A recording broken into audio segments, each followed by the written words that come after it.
I probably should put chapstick on before I hit play, but I was running a little behind.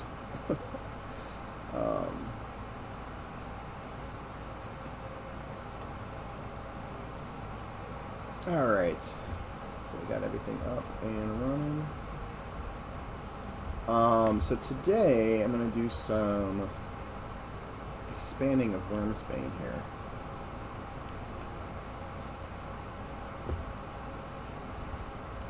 So let's turn off the lighting.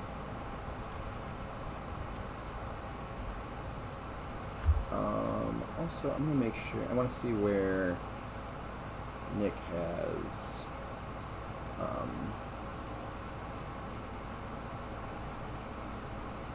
spawns and stuff set up. Zone panel, yes.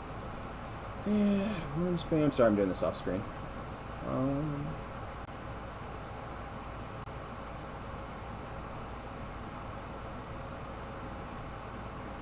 Take a second to load.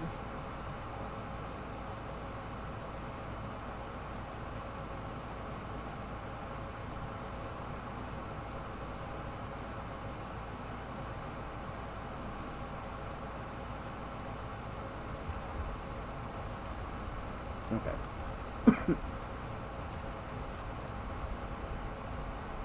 So that stuff is what I expected. This room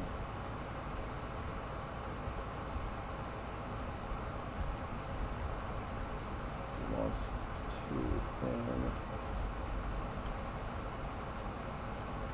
Okay, let's get these walls ready to work with again.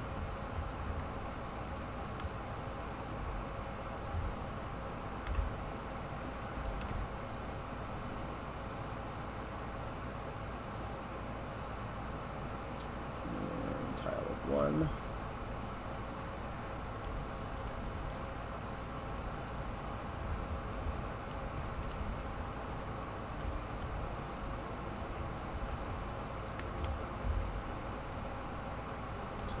One in grid. All right.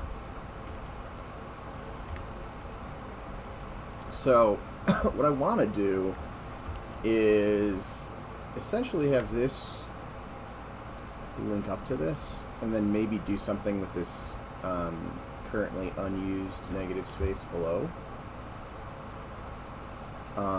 Also, I don't know if I'll get to it today, but we want to hook a zone line probably over here somewhere.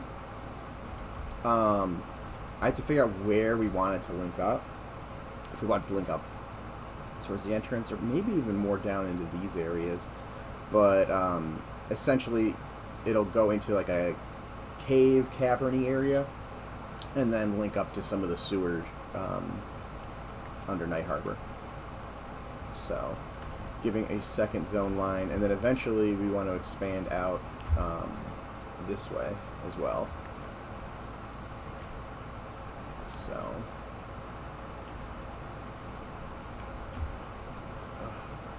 alright. Let's get this set up. Why am I not... What is going on? Okay. There we go. So why can't I select that face? I should probably do the ground too, and the ceiling.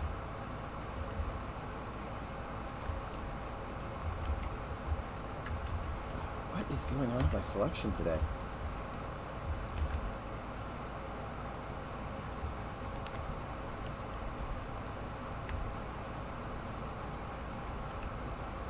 So let's grab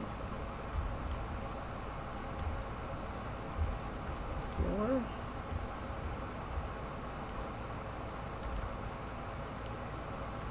Get that all set up. So essentially this will have to go down in elevation a bit.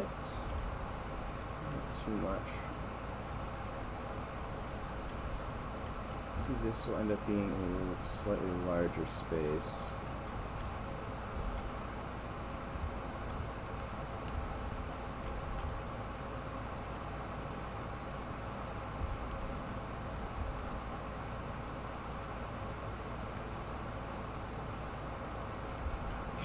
my selection in here being so funky. Select the thing I'm on. There we go. 5.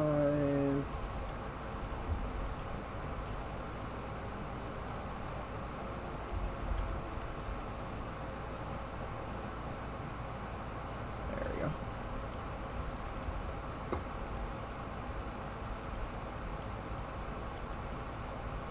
And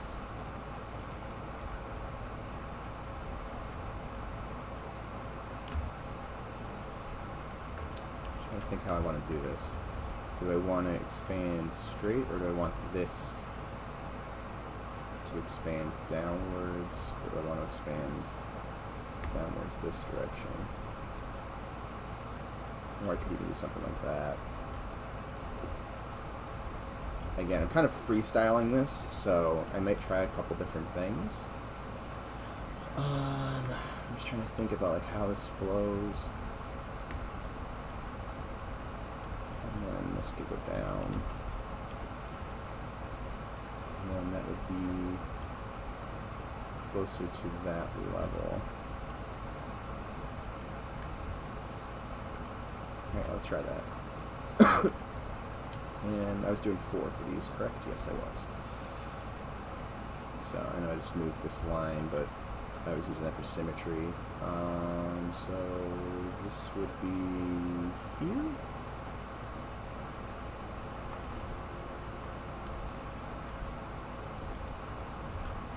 Why is the edge selection so screwy today?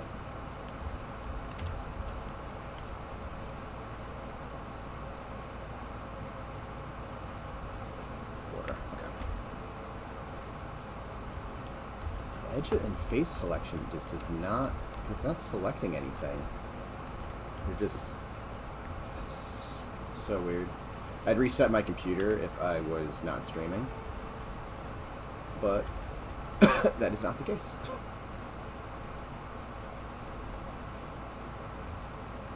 Alright, so I was keeping these at 4 meters. Oh my god, this is going to drive me crazy.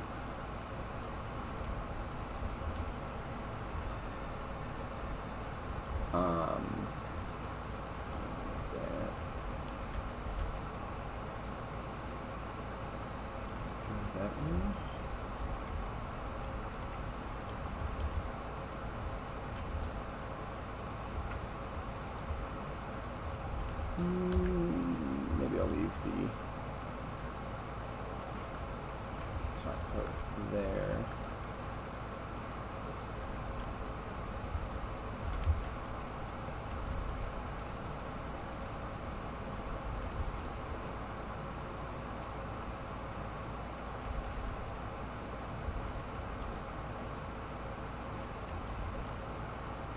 And I probably should have, oh my god.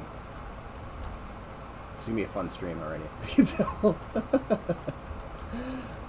Why is this not letting me select?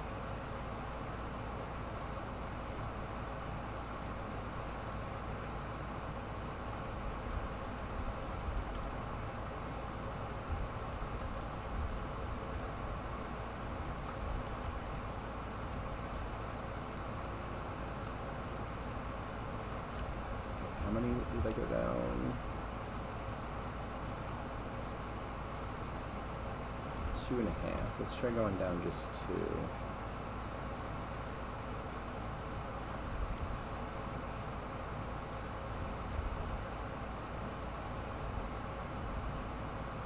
Two meters. And 2 meters. Alright, so this is going to be undone, but I'm trying to see if I can these line up height-wise.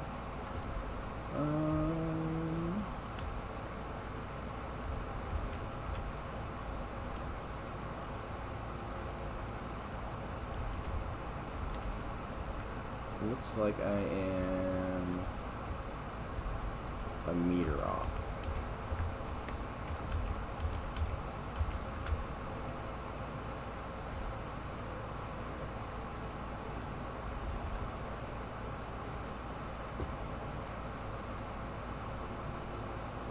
since I want a meter, so then this would be half a meter. So each should be 2.5 then. 2.5 and 2.5.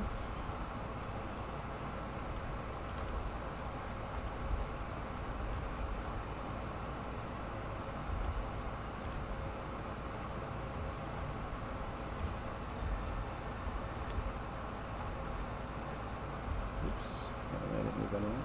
Why is it like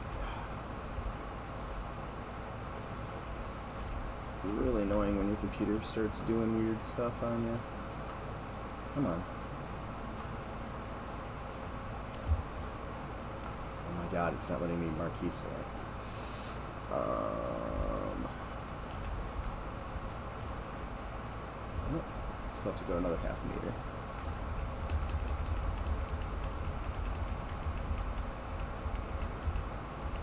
You know what, I wonder if it's because I'm editing with the zone panel on. Let's unload that.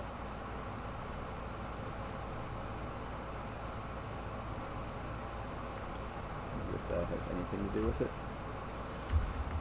Alright, so this needs to go down to here, which means this needs to go there. So that should be right, but before I make a bunch of walls again, I'm just going to keep testing it like this.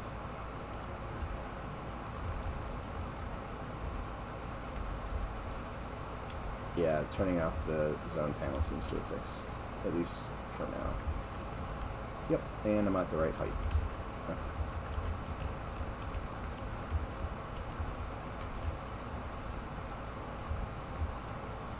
Alright, I'll take those.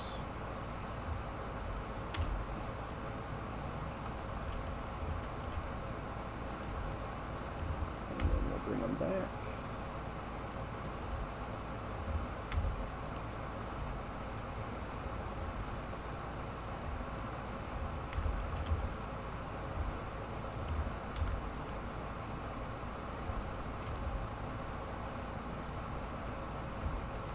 Trying to remember what I was doing for passages. I do have some passageways that are wider.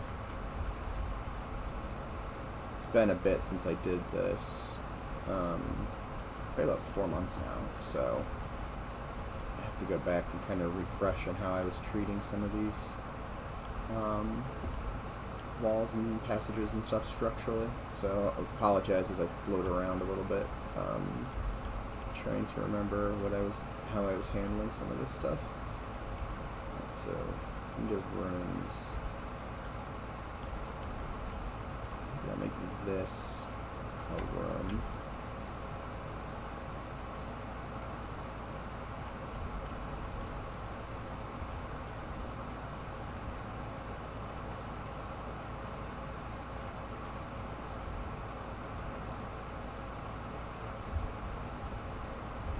How high was I making rooms? That one's the same level.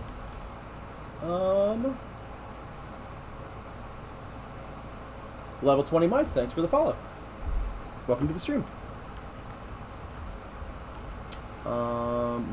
Most of these, I believe, are... Oh, some of them do have higher ceilings.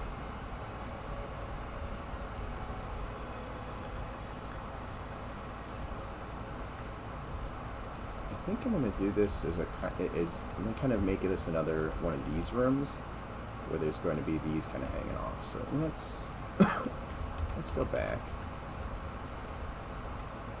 Let's give ourselves an edge loop. Yeah, that was definitely the issue I was having before, was having the zone spawn still on was messing with me. Alright, so let's copy one of these. I believe I scaled them. Yes, I did. And let's throw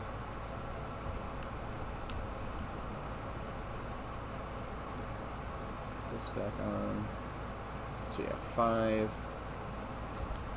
And then 1 on the sides and 1.5 above. Okay.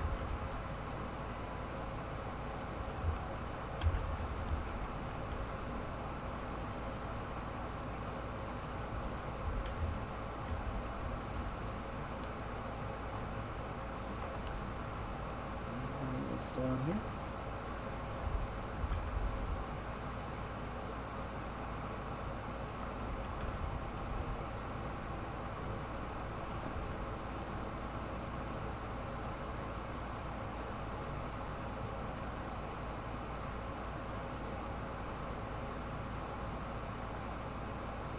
Actually, probably should set it to the edge there.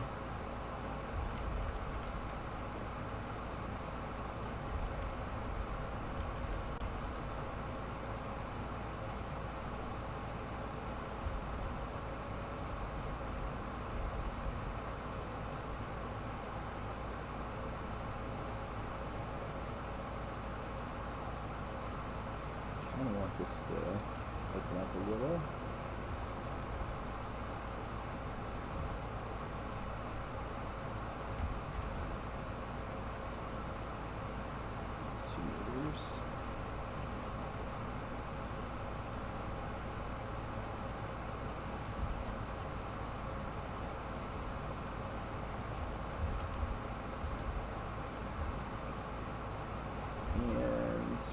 Over here, did I hit those inset? Yes, it did. I think I'm going to do a slightly deeper inset, though, on these ones.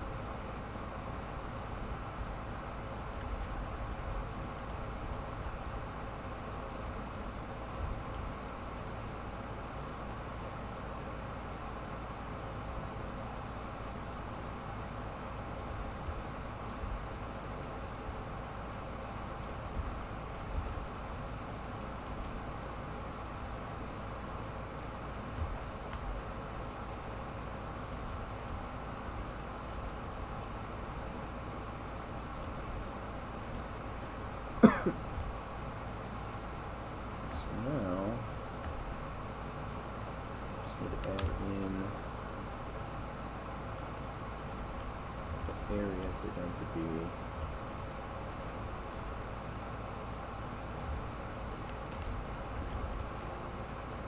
Do I want them still to be 2, or do I want them to be 4 now?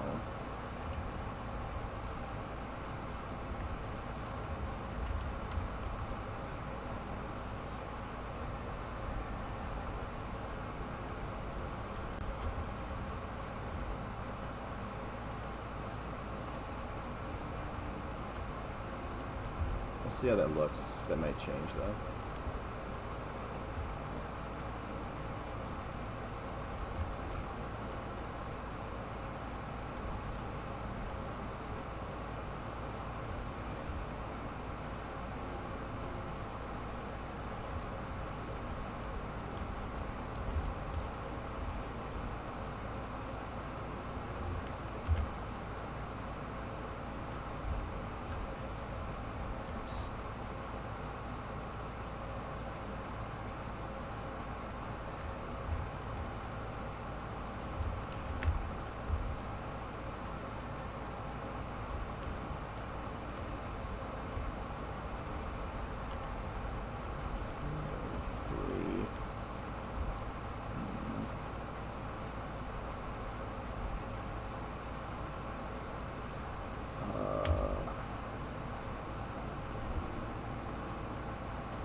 Let's say 3.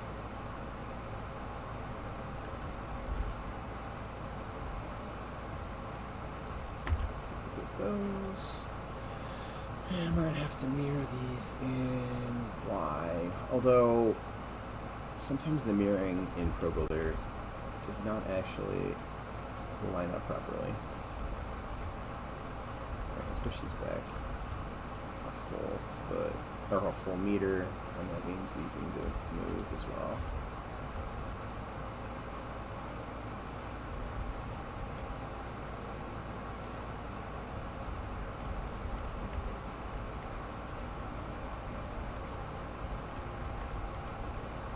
Cool.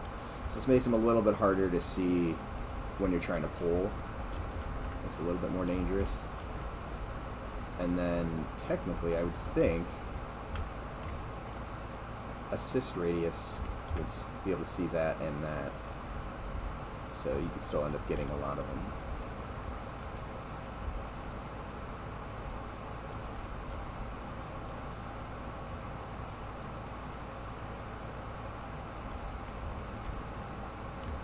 So I want this to be a longer room, or is it 4 mobs?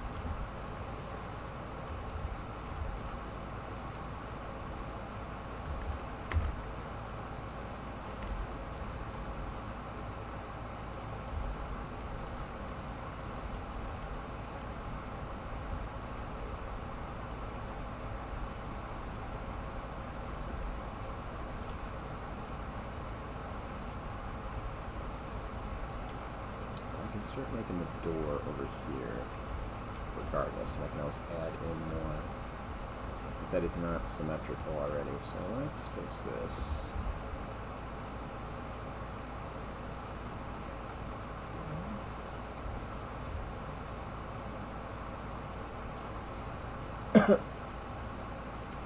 Hey Paytas, what's up? Awesome sauce, you cooking? Or what awesome sauce are you cooking up today? Hey Durgoth, if I could actually speak. So today I'm starting to work on some of the expansion stuff we wanted to do with Wyrmsbane. So I am right now just working on this is one that I wanted to do, where we had this little room off here to the side, which I think we were kind of reserving for a camp space, but I kind of want to expand a route that goes through this area down here and expands a little bit, and also links back up over here towards the ossuary area. So I'm playing around with that today. I'm not sure if this is going to go this way or that way yet, but just kind of playing around and freestyling that element of it. And I just closed the window I was using, which was dumb. Actually, did I ever fix the seam issue over here? Okay, looks like I did. I noticed there was a weird seam still on this wall, and then these walls used to have it too, so I was just double checking that. So yeah, I'm just kind of freestyling and playing around just to give us some more areas. And then we also want to expand more into this direction. So this is like the entrance. And it'd be like a cavern area, and then it kind of links up to a sewers. So a little bit of maybe underwater areas and more organic cave type area. To kind of break up the rigidness of the dungeon. And then we also eventually want to expand this way as well, west, and then potentially link this up to Shaded Dunes, so there'd be 2 entrances. And then also with Night Harbor. So Night Harbor would have 2 entrances. One would be a subterranean entrance, one would be over the entrance that you guys have seen.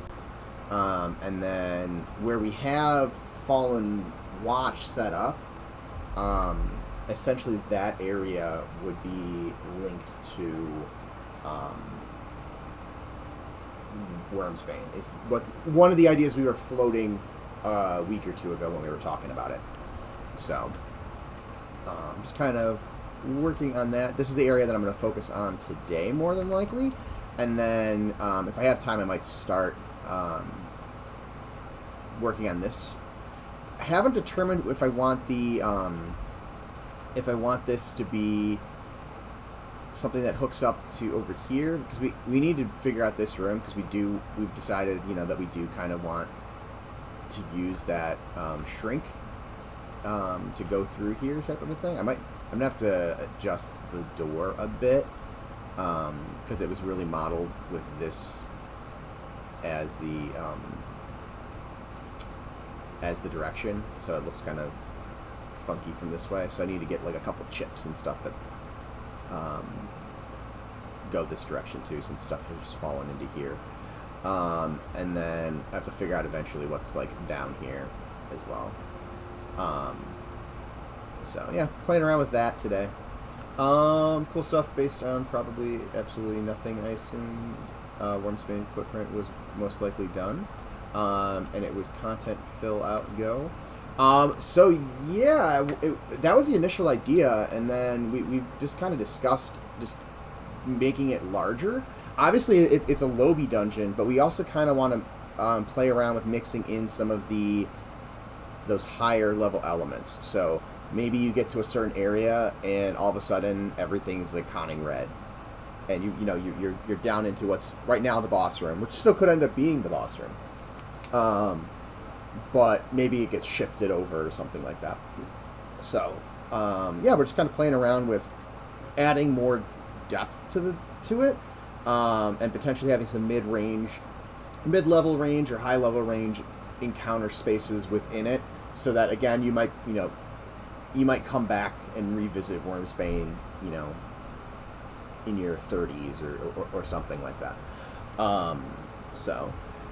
Just trying to give ourselves some more area to put content, and it's a little different than the way we did. I'm more freestyling. Granted, I freestyled this, but I also freestyled it off of some lore initially. So we're kind of taking that lore and expanding it, but it's not as defined as it was initially. We have some kind of general ideas and concepts. But I don't have like, oh, we need this, like this is a gameplay space that we're going to need, this is a gameplay space we're going to need, but, I just have a general idea what the point of interest is. I didn't have like an exact layout to go off of. So, freestyling just kind of in a more free manner, I guess would be the way to say it. Wow, so that's a lot more content. I was expecting a newbie dungeon to be relatively small and simple, a la Crushbone-esque. I think it's going to be Crushbone-esque in an area, and then broaden out a little bit more as well. Now I don't know how high of a level, and like I said, I was throwing out the word, the level range of 30. That was completely arbitrary. I don't know. We haven't decided on how high, or if there'll be like a big level gap between what we already have here and what ends up popping in later. It'd be cool to have maybe some low to mid-teen content beyond locked doors or other barriers, like having mixed levels in some areas, encourage different kinds of players to interact. Yeah, that's exactly kind of the idea. We really like the dungeon already, and just kind of want to expand it to give more areas to allow some of that interaction.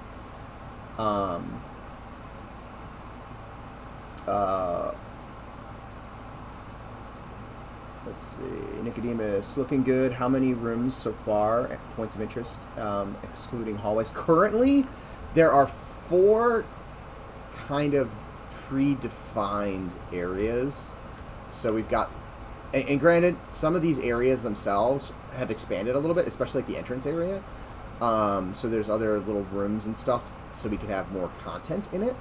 But we have the entrance area, which is this upper area. If I turn the lights back on, you can see it's kind of this orange area. And there's a bug right now where the lights are flickering. But it's because I'm not walking into the triggers. But anyways, so yeah, we've got this area, and then over here we have the chapel area, which is already expanded. Like putting in the kind of loft and then putting in the organ and stuff was an expansion that I did. And then the kind of sepulcher area down here was probably larger than the initial idea for it. And then we have over here, which is like the ossuary area, which I kind of broke into two separate areas. This area might get expanded upon as well. And then it goes down into the Elite Tomb area down here. So plenty of room to expand, and I debated expanding this, but I didn't want to get too... Because, again, the initial concept was to keep it as a small lobby dungeon. And, you know, how many groups do we want to support? But I think we want to support more gameplay in here, is essentially what's going on. And this will be, you know, one of those things that, like, I'll be definitely looking at when we eventually get to playtesting, is, you know, see how these spaces start to fill up group content-wise. Like, you know, where do players go, where are players camping, and kind of watch how it's organically happening, to kind of see, you know, where I can expand stuff, or maybe even close off rooms and things like that, and potentially make them harder to get to and stuff like that. So it'll definitely be something I'll be paying attention to as we eventually move into a testing phase. But those, you know, 4 areas each have multiple rooms. So if you're going off of pure room count, there's what, 1, 2, 3, 4, unless you count these 3 as one room. 5, 6, 7, 8 rooms in the entrance, plus, you know, some roamers and little nooks and stuff like that hidden around. The chapel area has, you know, 1,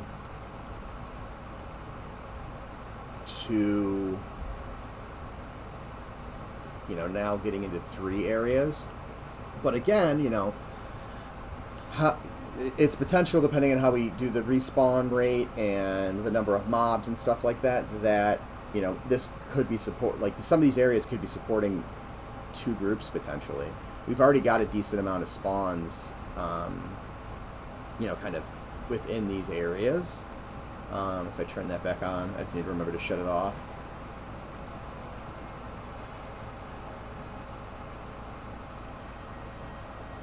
Give it a second to load up our spawns.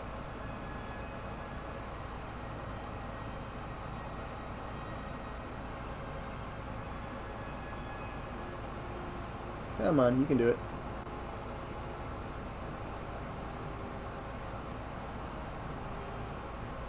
But yeah, you can already see there's already a decent density. You know, there's this 3-room area, or like a hallway in 2 rooms, you know, has 11 mobs in it.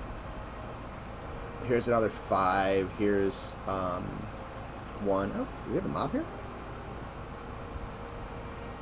I did not know there was a mob placed in there. And then we've got, you know, 7 over here. So some of these areas, you know, potentially, you know, one group might camp right here and pull, you know, this and some of the roamers. I want to expand off this direction a little bit. So I guess maybe I guess right now entrance 7.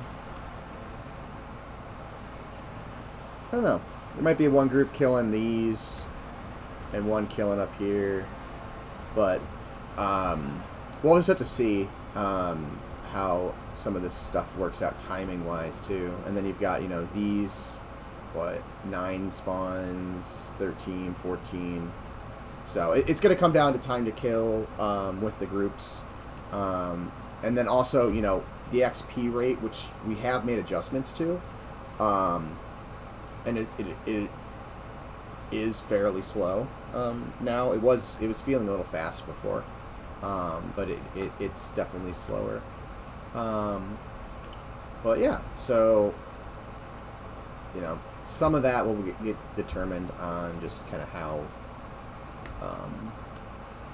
we see people progressing, how fast groups are getting through the dungeon and moving up to the higher camps and things like that. I'm excited, looking forward to playing it. Yeah, me too. 100%. It's hard to contain my hype. It's weird being on the team because I'm still hyped for it, even though I'm sitting here, you know, testing and playing around with it already. There's definitely hype on this side of it as well. I think EQ, I think in EQ, a well-training group probably locked down 20-ish mobs with their respawn time. Obviously, those numbers don't tie in to M&M, but what's the time? Or that was my reference. If it's all comparable, yeah, that's the question: is how comparable will, you know, full lockdowns end up being? So, in EQ, I guess it also depended on where you were killing, because, like, you know, you could kill mobs in a certain level range in one expansion, and then you'd go and kill mobs in that same level range in the next expansion, and the mobs just felt tankier. They felt like they just had more health. And I'm sure I'm sure they did. It's been a while since I've looked around at, like, some of, like, the PEQ database stuff. But, yeah. So, you know, like, how all that balances out, and then how fast are, you know, players progressing. Because, you know, you stay at a camp for a little bit, and you're like, oh, this XP's awesome, and then the XP slows down, and you're ready to move. But maybe that, you know, you're moving a little early because the XP per kill ends up being higher and stuff like that. You just want more risk versus reward type of a situation.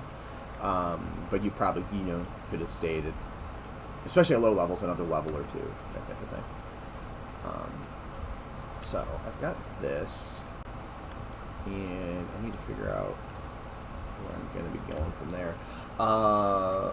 Wonder if you can track location of where each mob is killed and create a heat map for location data to see where camps are at. I don't see why that wouldn't be possible.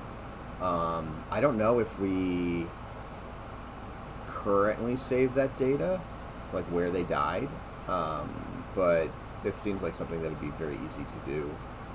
I don't know about doing a heat map, but that could be something to mention to Waleed. That's actually not a terrible idea. Not gonna lie, I plan when we do eventually open up to doing like a testing weekend or something like that, I will probably be flying with collision off, like floating around out here, watching everybody, just kind of watching behave. Like, when I say behavior, I don't mean like I'm waiting there with a banhammer type of behavior, but just like watching like how everything ends up, like how our group's playing, and you know, kind of watching that behavior, where things are, how fast people are moving. But that I definitely plan on doing that for a bit at some point. But yeah, having that actual like straight data where we can, you know, make a heat map that projects into here would be actually pretty sweet.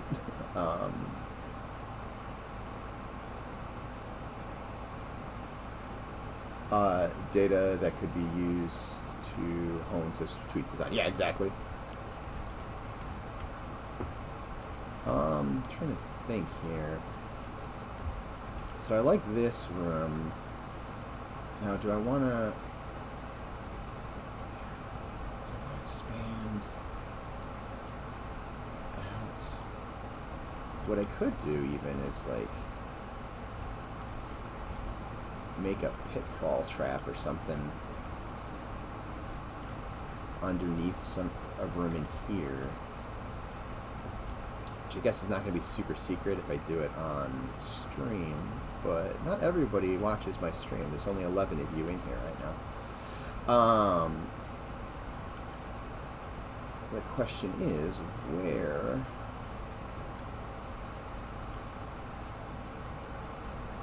would I put it?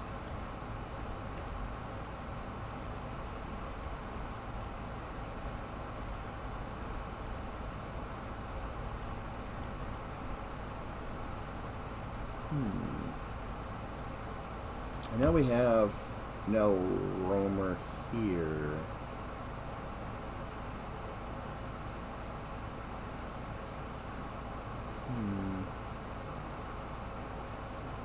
I'm not gonna lie though, this would be a brutal trap to fall into because it would put you so deep in the zone.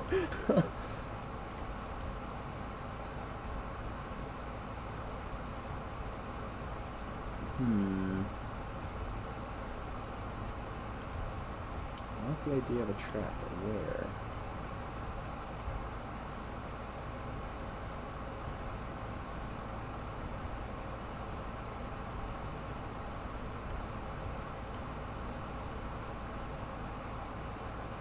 I mean, I'm thinking back to like Guck and stuff like that. Some of those pitfall traps, the out was very close. So like, if you're pulling here and you fall and you're falling down there, that's basically just saying you're dead.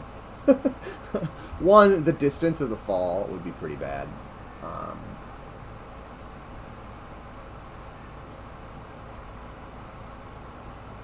But it would also put a lot of mobs between you and getting back out. So that's like instant train generation. Which I'm not gonna lie, I don't not like it.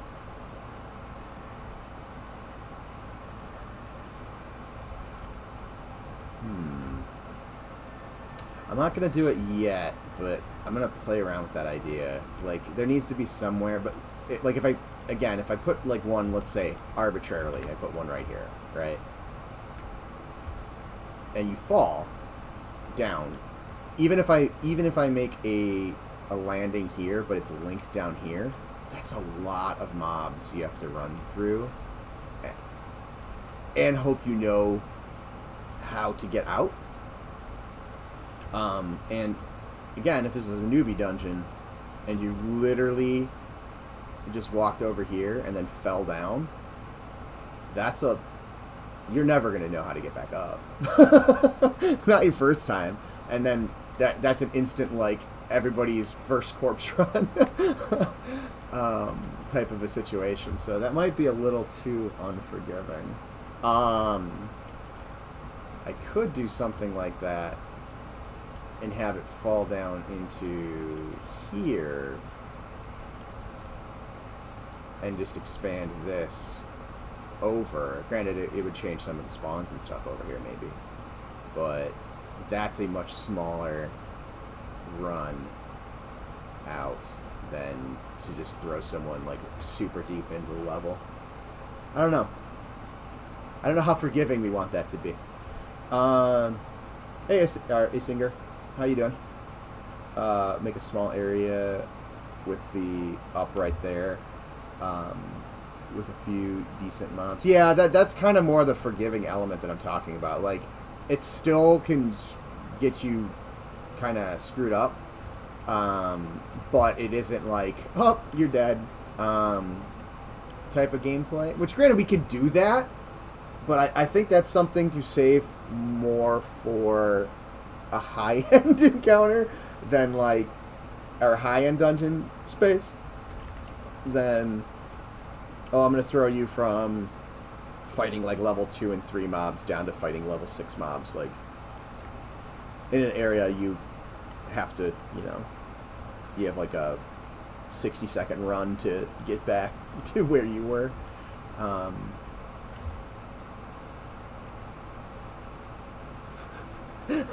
Welcome to Eminem. We don't hold your hand. Get wrecked. That would essentially be the welcome. Oh, you thought you were going to have fun in this dungeon. Psych.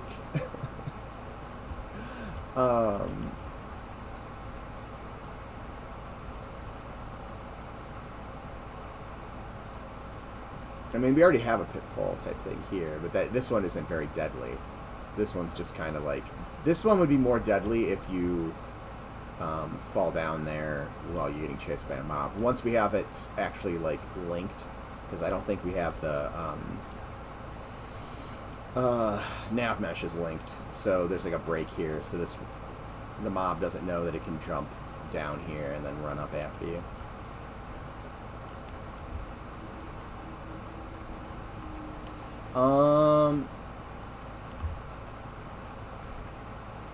If you're wanting a dark twisted, or wanting a dark twist, put it out of the way and drop it into the boss room via a shortcut for people that know, and maybe unpleasant for those who don't. There's the potential for that. The only problem is right now the boss room's all the way over here, so it would be somewhere in here, which is totally actually doable. We'll have to see if we decide to change the location of this, because we've mentioned maybe shifting it to the west as part of it. So we'll have to figure out where we're going with that. Also, in terms of height, that is a huge drop height-wise. So massive slide. Yeah, it would have to be like a massive slide type of a situation where it's just like you're on something, but it's not going to kill you when you fall. Or maybe it does kill you at low levels, and it's just a higher level drop-in. But again, I'm about to see content-wise what we're doing with that. Are we increasing the level of this, or are some of those higher areas something different? Because like as we expand over into the caverns, we could easily make that higher level and not have it tied into the lore over here, because it's kind of like a separate thing to some degree. Make a hidden door on top with a treasure room. As you get to the treasure, it falls, adds to the bottom, or adds water to the bottom. That could be kind of cool. I just still need to figure out what I'm doing over here. So I've got this. I know I need to get over there.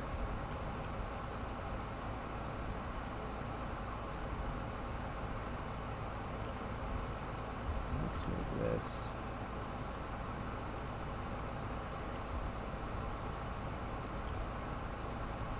Into a path.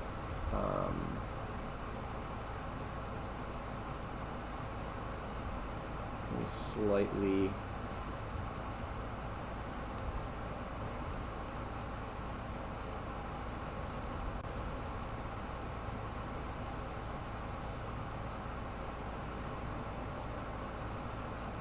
Actually, I probably should just do this up to meters at this point.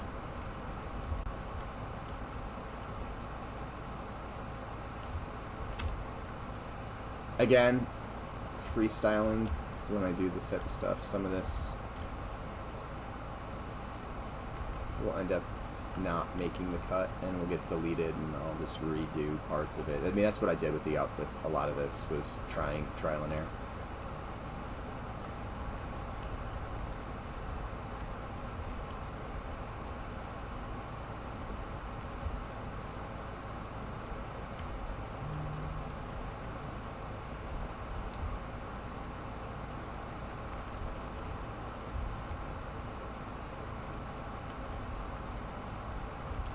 Trying to make this a little bit more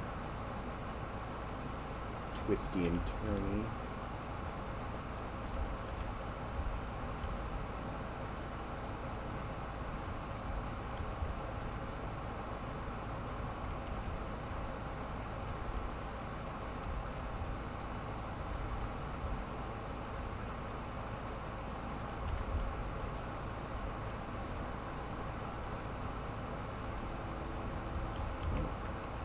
I want that to line up specifically with that.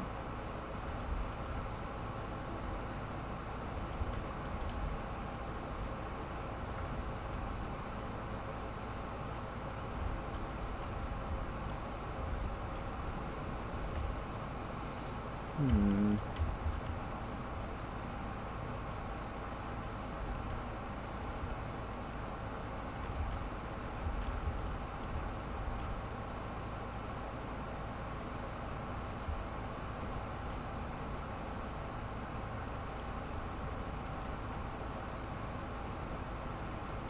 Trying to keep for the tomb area, like part of me is like, make it slanted, but for the tomb area, I'm trying to keep everything fairly like north, south, east, west in terms of tunnels, and we'll get more organic in this area, so that they have kind of two distinct feelings.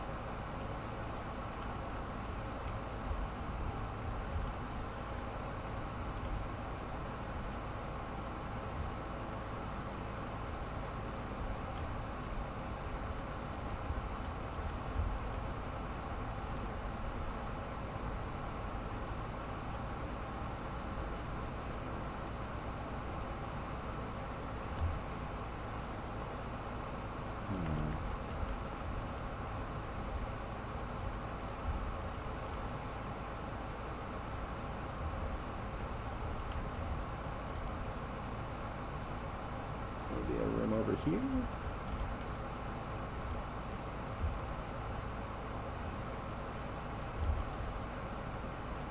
some of these rooms, I'll just throw spaces in, and then I'll decide later, do I want this to have a higher roof? Do I want this to have actually like a doorway in here? Do I even want this over here?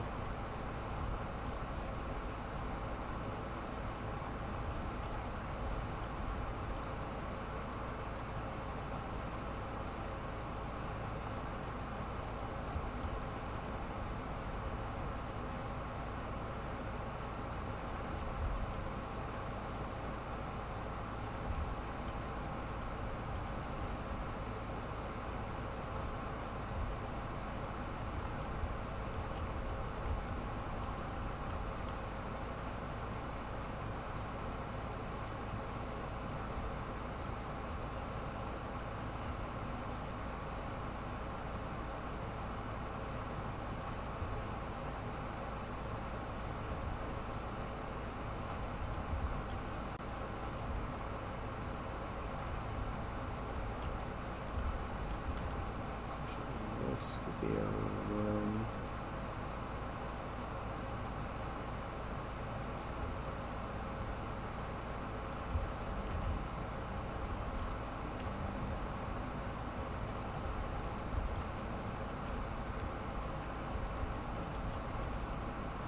Maybe this is a room that will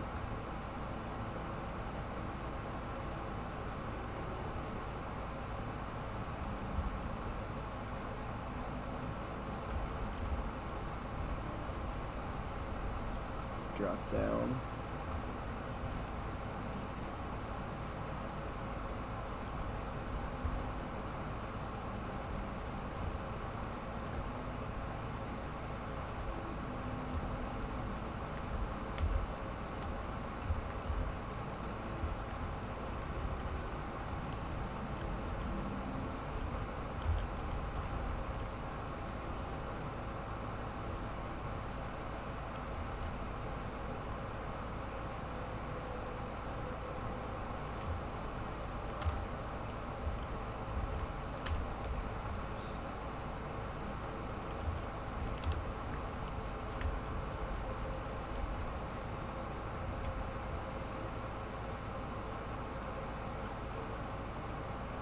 Something. Oops.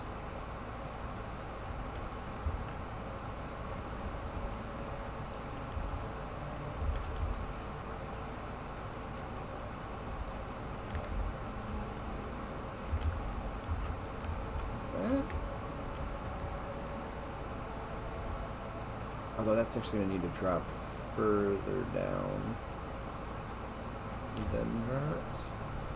And then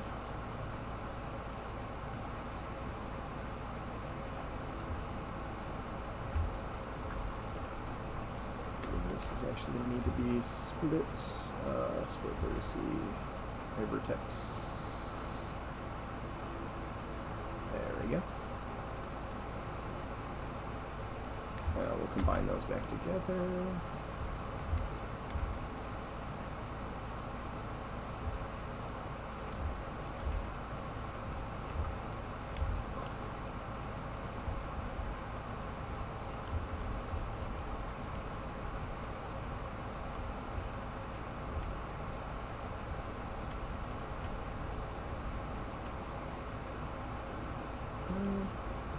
No, I don't like that. Let's just bring this down.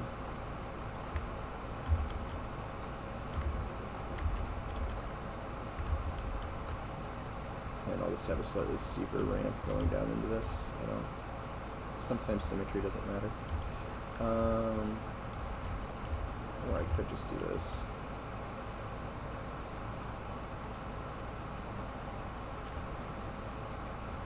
No. We'll just let it be steeper. This could be a cool place to have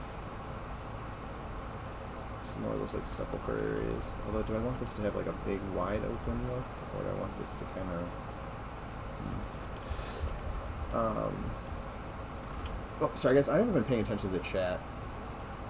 Wow, you guys have been talking.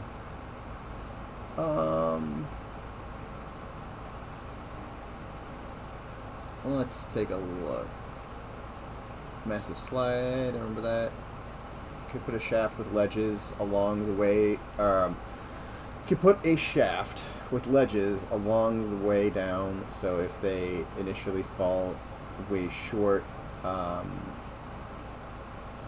they can learn their way, but they could learn they are stuck, and they only progress down the shaft, ledge to ledge to the bottom. Yeah, you could do something like that for sure. Make a hidden door on that room on top with the treasure room. Oh, I already read that one. Apparently I missed that one from you, Nicodemus, earlier. Sorry. That is super cool perspective of the dungeon. Yeah, it is kind of cool to, like, you know, see the dungeon when you're looking through everything. Because, again, the normals are all facing inwards, so you can see through the backside of the walls. Which is why, like, in EverQuest, if you're like in wolf form or like a gnome or something, you can like stick your head through the wall and see like all the stuff that's going on. It's because your camera's getting beyond the border, so all of a sudden you're just looking through the backside of all the walls. But it's super, like, when you're actually like out here building it, it's super nice to be able to like see everything.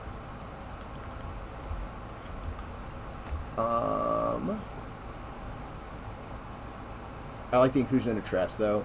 I feel like that's something EQ started with and then moved away from in expansion content. Yeah, I feel like there were more traps in the earlier zones, and then the traps the traps, quote unquote, became more or less like see invis mobs that would, like, you know, roam up on you when you're trying to sneak, sneak through something. Invis.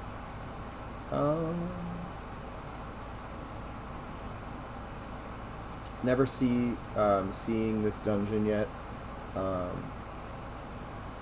It seems so dope. I'm getting more impatient for this game as I see more of it. I can't help but feel that Ossuary should have some secret door in the shape of the vertical coffins or sarcophagus.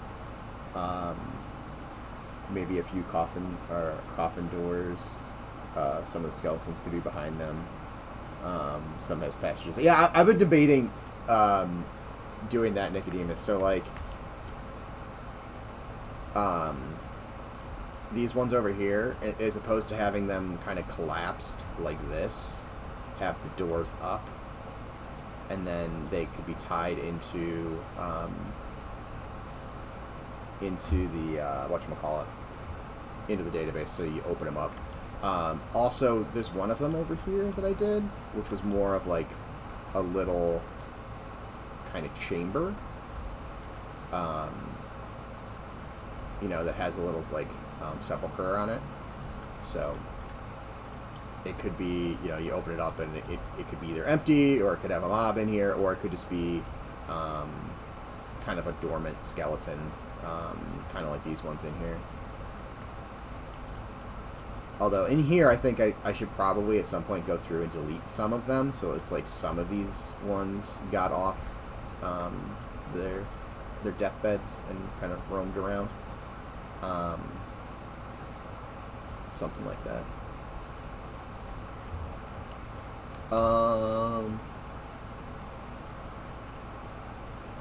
But yeah, so you know, you could have that, and then you could have where'd it go? You could have one of them that actually has like a path through them, or you know, maybe it's when you're inside of it, you click on the sepulcher and it will like slide up, or to the side and reveals like a ladder or something like that. The biggest issue with that type of stuff right now, I can't do it because we don't have that that style of door set up yet. So we need sliding doors, and I also want to play around with like levers and switches. I can't remember who. Somebody was mentioning that actually in Discord today. That's something else. I think I've put in a couple switches in, like where I want switch locations in Night Harbor. We just don't have that functionality built in yet to actually make it work. I wonder if they'll do interactive treasure chests. Would love to see some static spawn points for essentially free loot boxes, except something that are locked or trapped or mimic. Mimic stuff would be fun, for sure. What would be really fun is if you could like gift somebody something to put in their house, and they don't know that you just gave them a mimic, and then like they go and to interact with it in their house and they get attacked. That'd be hilarious.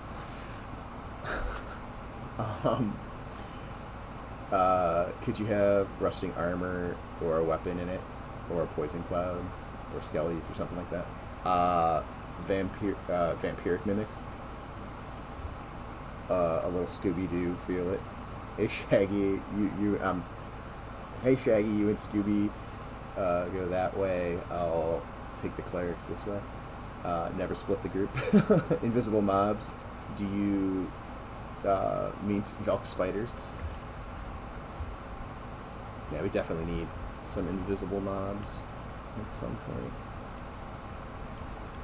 So we potentially have this. Maybe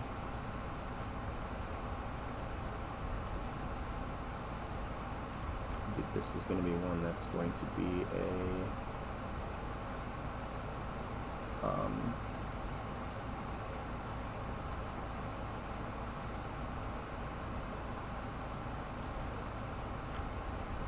doorway.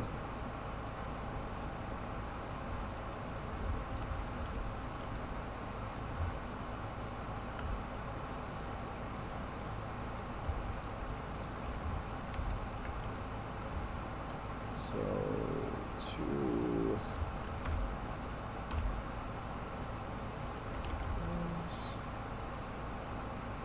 or what was I doing for doors in here? Was I doing 3? I might have been doing 3. Oh, excuse me. Oh, that was gross. Let's bring the grid back on this because I can't remember. Oh, I was making the doors straight up 4x4.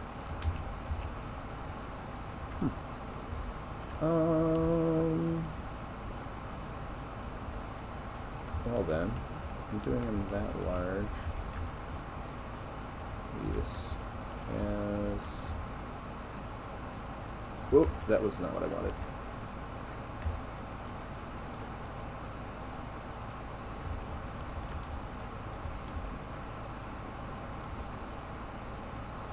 That is. And then maybe I'll make this a slightly thinner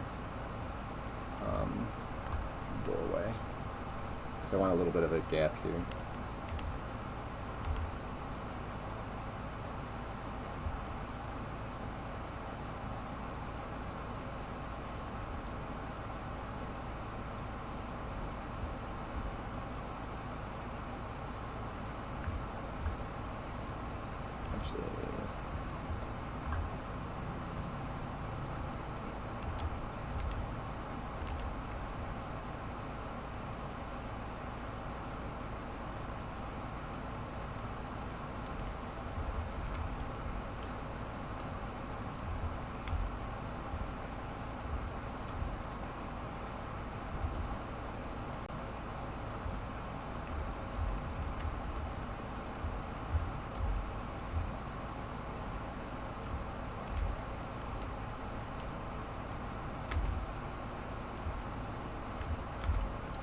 come on. There we go.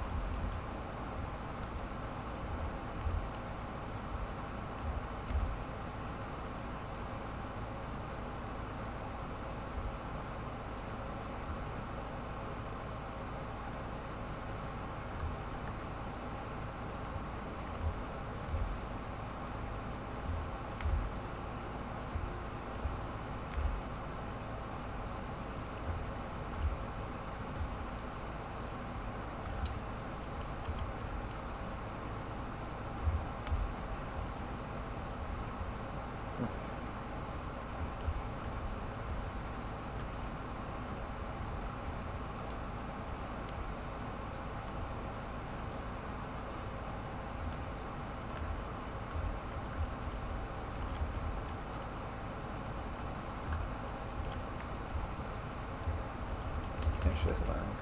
Nope, I was right.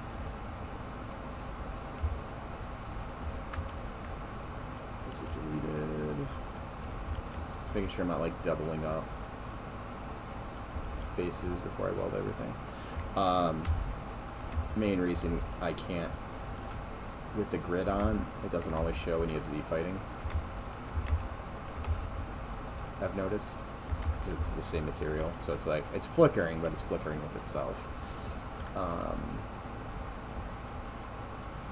Maybe what I'll do is I will move this.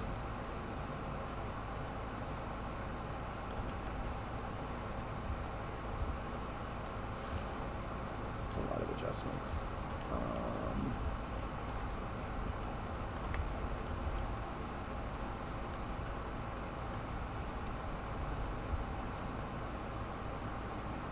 Grab all of that.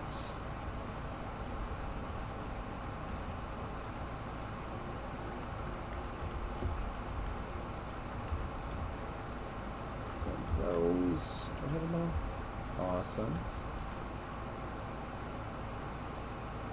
Move that over like so.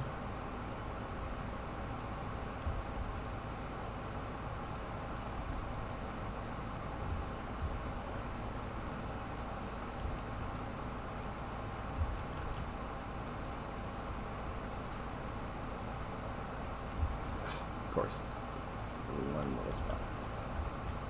There we go. That's a little bit better. And then maybe we will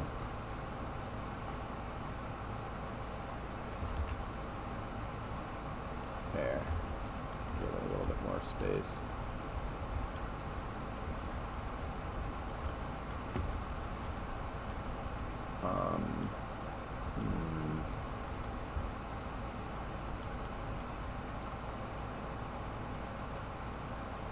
Okay, the mimic in the house idea is required to be in this game now.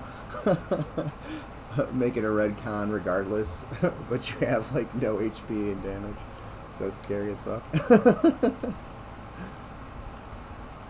That'd be a great like, a great not 4th of July. Oh my god, why my brain is completely like not functioning. April Fool's Day joke to pull on somebody.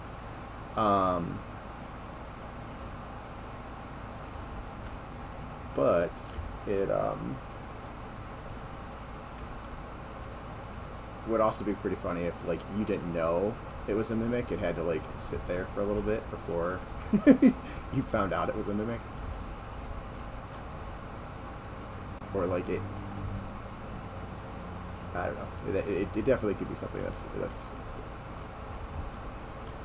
funny. How do I want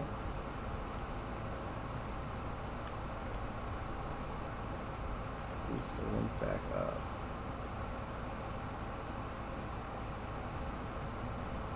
Yeah, April Fool's Day. What's the smallest hallway?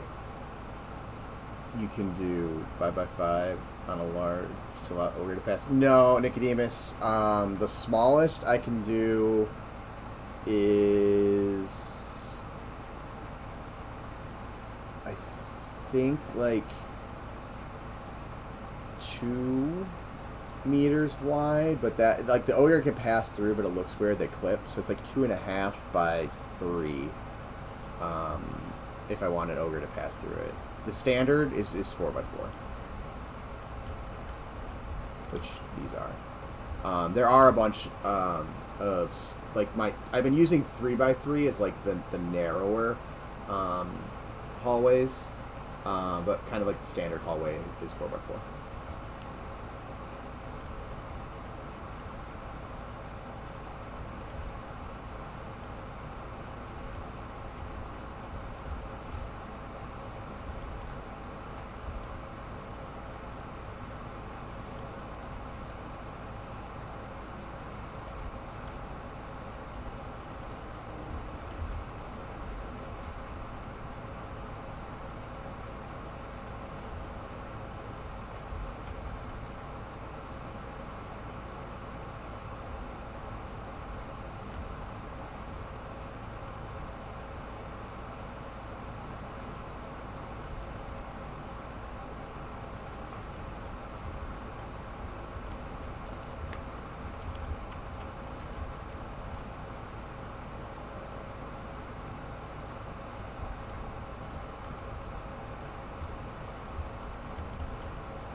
These might be a good spot to use some of this stuff again.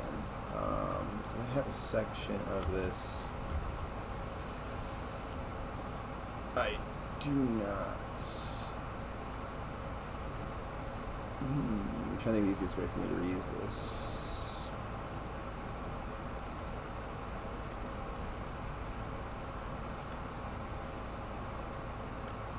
It might just be to throw on whatchamacallit.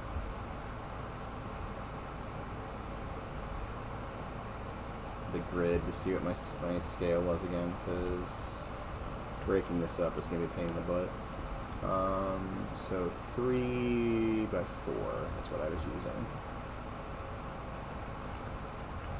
3 by 4, and then every 3.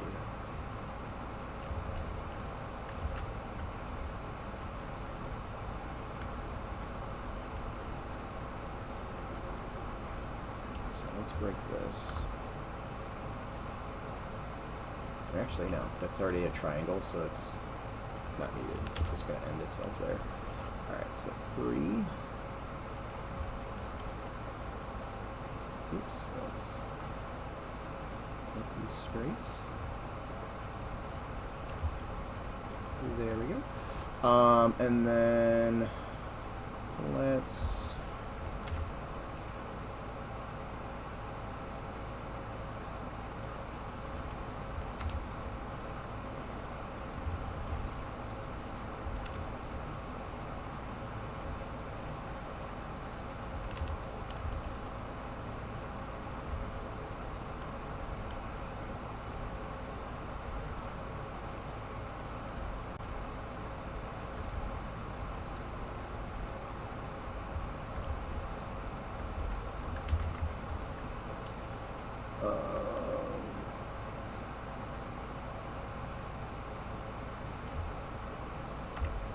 -3.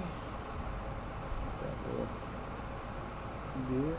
Or actually, I didn't check how deep I made those. I forgot.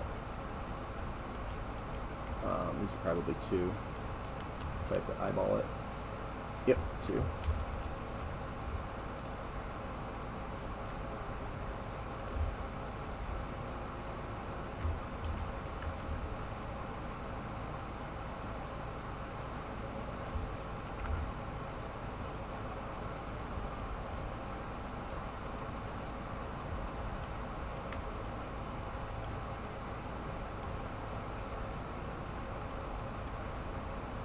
And I think I'll handle these maybe with ossuary holes, or maybe these will actually be like little like I'm trying to think what do you call the little recesses you put the bodies in, not sepulchers,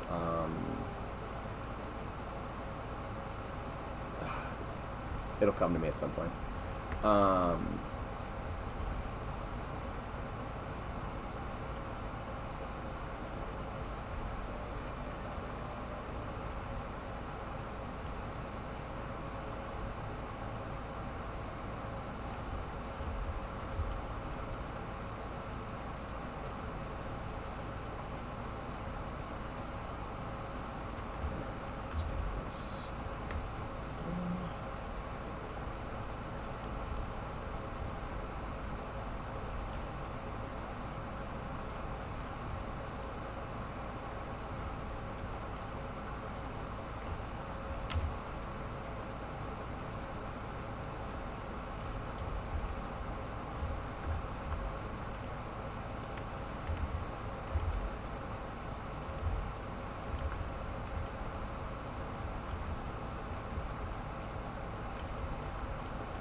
So, that space, I want to put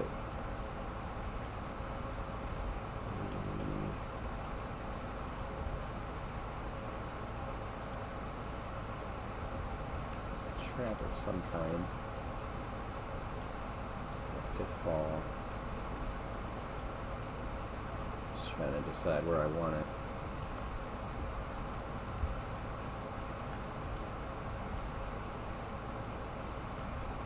Sorry, I'm doing a lot of weird camera motions as I'm trying to, like, plan this.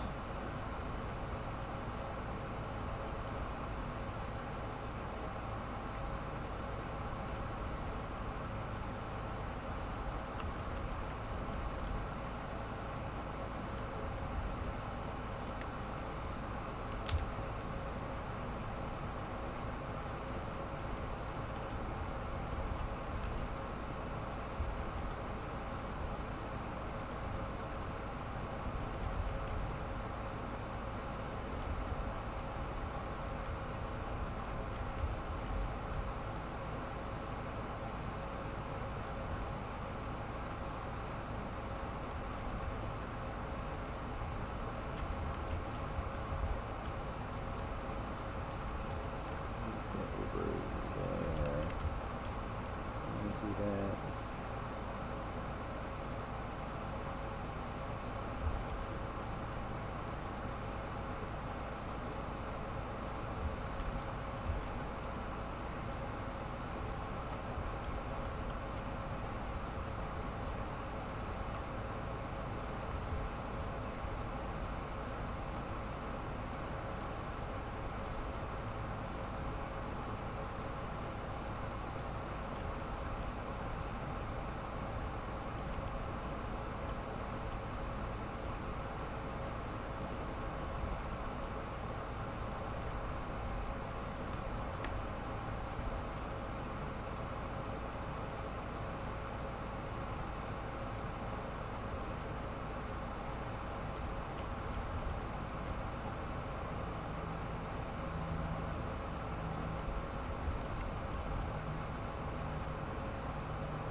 Let's detach.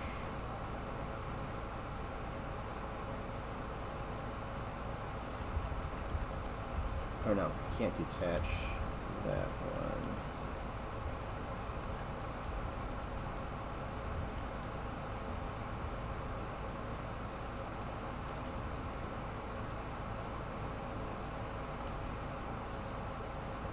I guess I really didn't need this edge.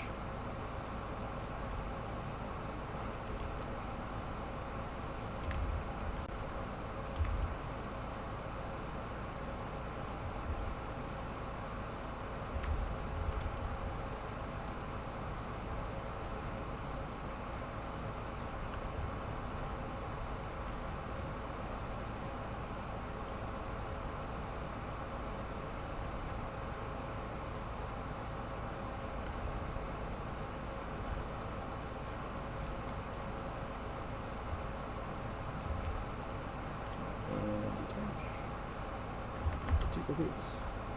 Extrude. Oh, they did not duplicate.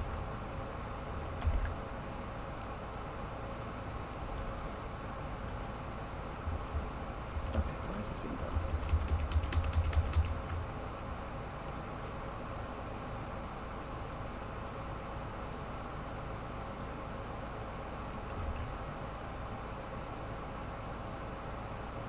Detach phase.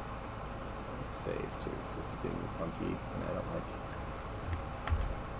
messing with it when it's being funky. There we go. That's what I was looking for.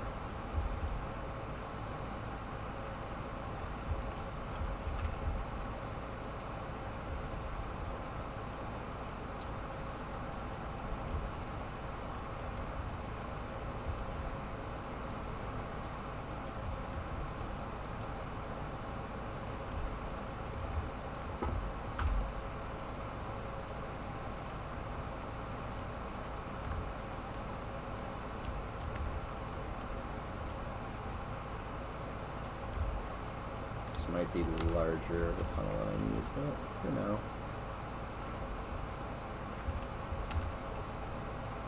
This area, for you guys that are watching more streams, will probably be gray box for a bit, compared to like some of these other areas which are a little bit more refined. Shoot. Did not center it.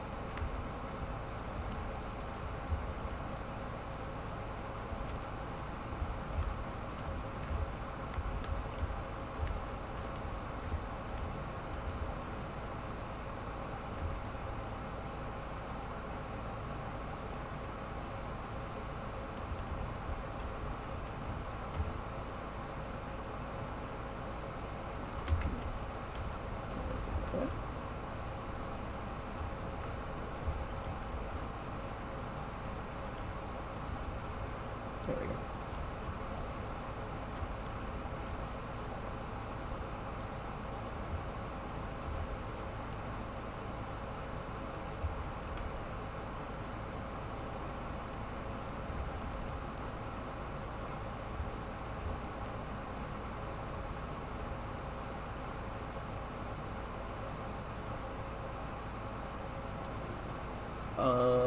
Hey Stoic, how's it going?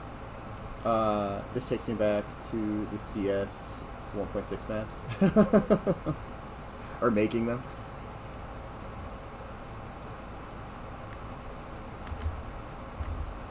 I think I may have screwed that up right there, so I'm just going to collapse these, even though this might not be. I'd rather just be safe and sound. Oh my gosh, why am I like selecting everything? There we go.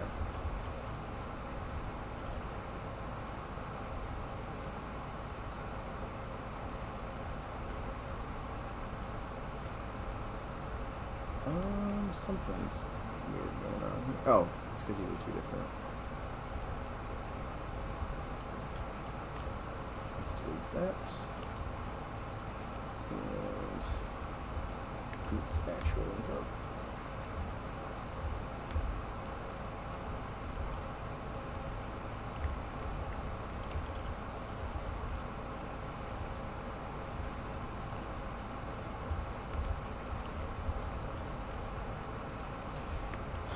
The question will be, do we want this to be like, because you can kind of see what you fell up through. Do we want that, or do we want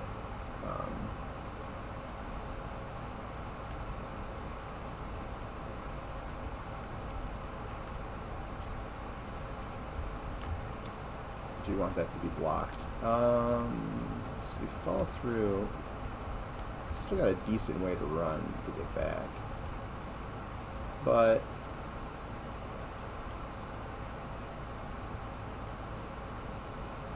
I think that one's okay.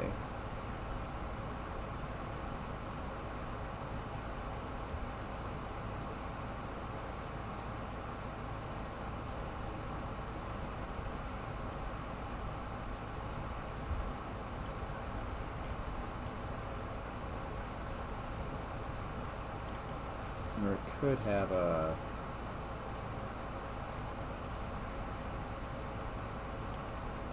kind of ladder back up. But we'll see how this is. I potentially might have like a little like path down here that kind of pops you back up somewhere. But I kind of like that. It's the same idea as before. It's just not as punishing. I mean, still, if your pooler falls down there, you're still in trouble. Because that is going to be a decent amount of mobs. So you might just be retrieving your pooler.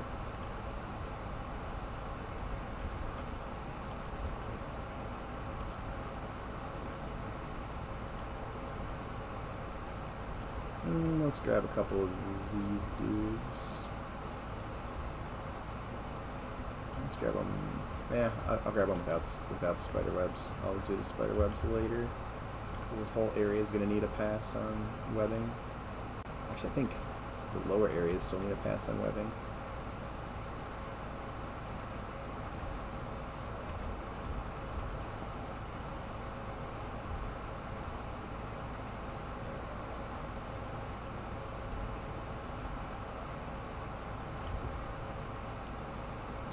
Is this set to look up? It is. There we go.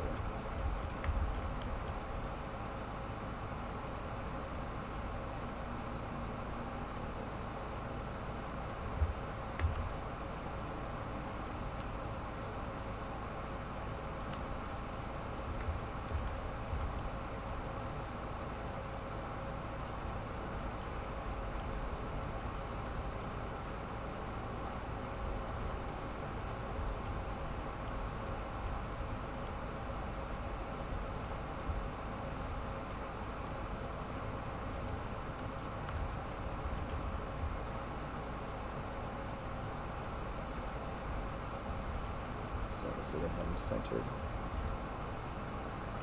we go.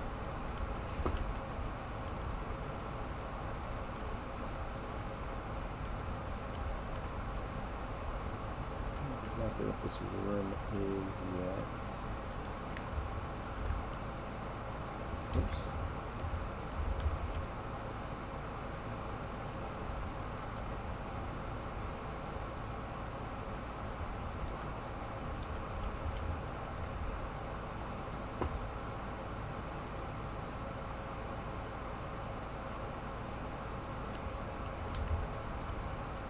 Maybe I do want that to be. Then you might be able to jump it. I'll have to play with it. I need to run around in here anyways in a little bit.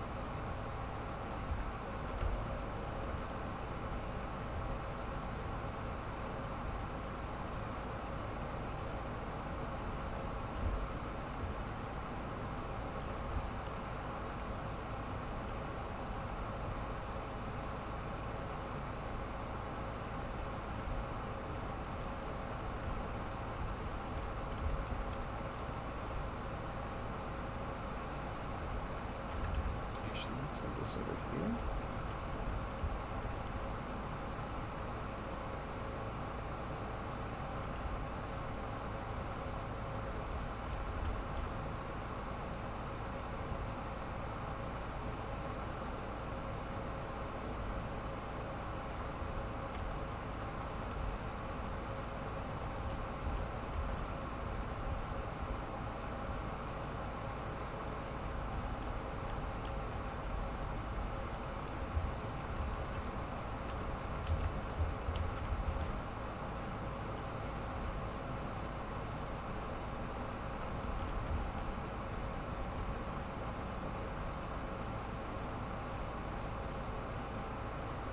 I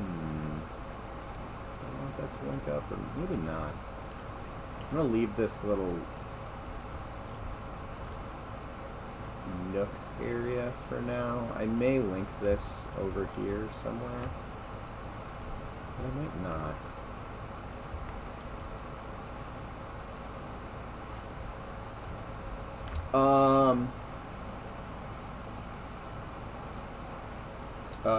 When creating a plane/wall, is it only one-sided, or are both sides rendered in the editor, and only visible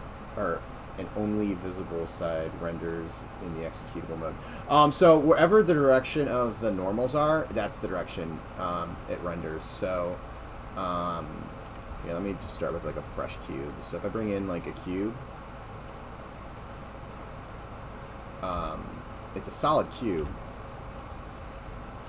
and if you go inside of it, it doesn't look solid. Each of these faces have what's called a normal.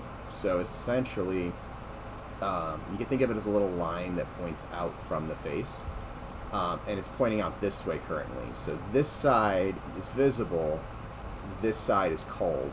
You don't get to see it unless you put a double-sided material on it. So if I were to grab like cloth,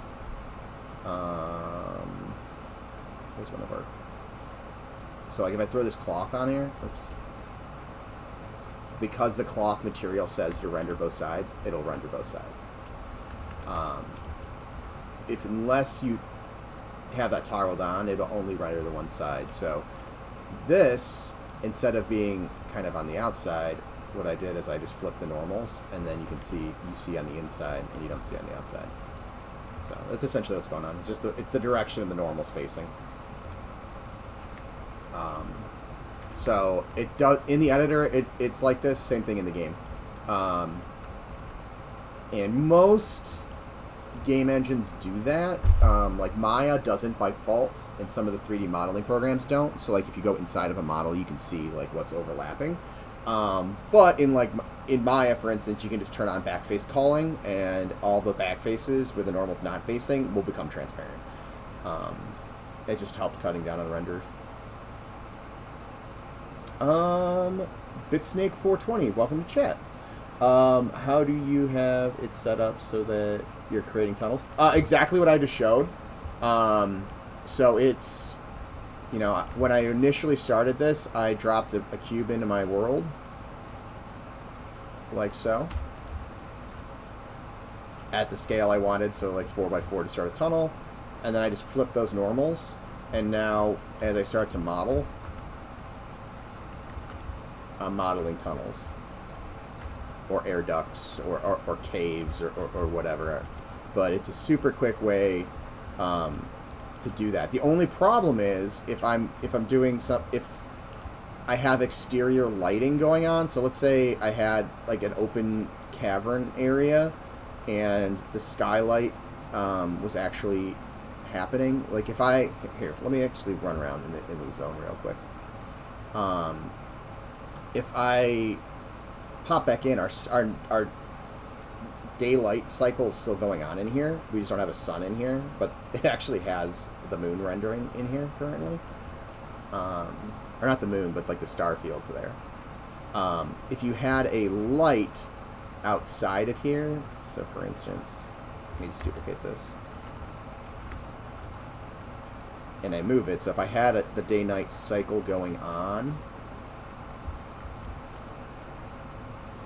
yeah, let's turn on the light. You can see it'll bleed through that wall, even though it's outside this wall. It's still blending through it.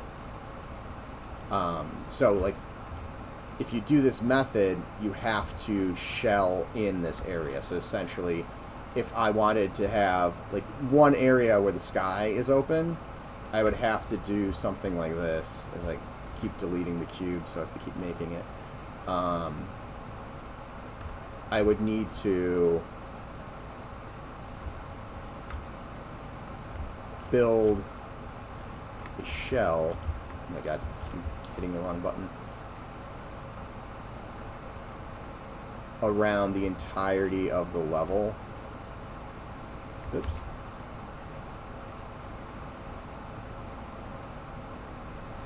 That I don't want to be affected by the light, and then I could put a hole in the top of it that links up with, like, if let's say I had this big open area. This is obviously way bigger than what I'm doing, but essentially this would act as a blocker that blocks the sunlight from the sun and only allows it into the area that you want to control it. So it's great for working, but you also have to think about what the lighting scenario is for the entire level or zone or whatever you're doing. If you choose to use this method, you may have to build a blocker or blockers so that the sun isn't bleeding through different angles. This looks exactly like how I want to build my interiors in ProBuilder, but I don't know how to set it up. Oh, cool. Thank you for explaining that. No problem. You can do the same in Blender. Yeah, you can do the same in Blender. You can do the same in Maya. You just invert it. The big thing is, again, light in Unreal and Unity, in most of the major, if not all of the major engines, will bleed through the backside of a face. So if you are using this method, you want to make sure you either make the interior and the exterior one mesh, or that you make a blocking volume if it's all interior, but you have one spot that's going to be on the outside. Should dungeon zones have a skybox? Maybe it should be like hell, so if you fell through, it would be lava, falling into the afterlife. Right now, it's in here so that we have the day-night cycle, because eventually what we want to do is link up like this light over here. That, you guys are seeing how the sausage is made. But, it looks kind of like it's daylight on the outside, and it's just literally a spotlight that's facing down this way. We want to get these tied into the day-night cycle. So, like, as it gets to night, like, this would kind of go through a color change and an intensity change, so that you can have an idea of what the daytime is if you were to spawn outside. Since we're having very specific things when it comes to like spawns of trade skill items and stuff like that. So yeah, that's kind of what we want to do. So I have that in here right now, and let me pop in. We need to test this out anyways. But yeah, like if you float through the world, there's like a star field just floating around. So let's pop into the game. Thank you so much, man. That method is exactly what I needed to hear. No problem. Yeah, if anybody has any questions about like how I'm doing stuff, more than willing to explain and show you guys how I'm doing things. Again, beyond this project, my day job is teaching game design, so I kind of go through this stuff all the time anyway, so more than willing to explain. Do you anticipate this as a temporary model, or could you see this tunnel as going live? Yes and no. Yes, the final models will have been for most of the walls and structures and stuff will be ProBuilder built. For instance, like these rocks, this box, we're actually modeled in Maya. This will probably be some of it will probably be modeled in Maya. Like the hunk of meat will eventually be made in Maya. But the walls and the main structures will be ProBuilder meshes, except what we're going to end up doing is exporting them out and then importing them back. Exporting them out as OBJs and importing them back in. So we're not using ProBuilder meshes. We'll be using FBXs. Because I believe, and this is where my knowledge of Unity is not benefiting me, because I'm more of an Unreal Engine guy, but I believe what is happening with ProBuilder is it is building that stuff in the background, even when it's like made, so it's not efficient, and this is not loading. Is the server down? It does not appear to be. Let's try this again. If not, I'll just try logging in on a different character. Um,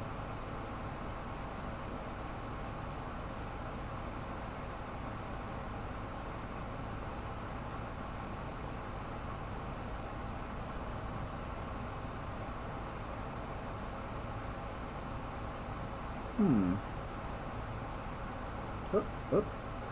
It did something. You gonna load? Weird.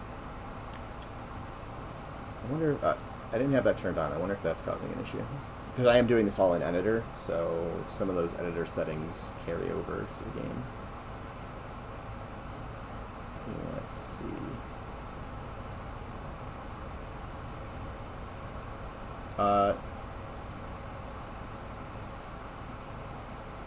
Do you plan on installing air conditioning in the dungeons?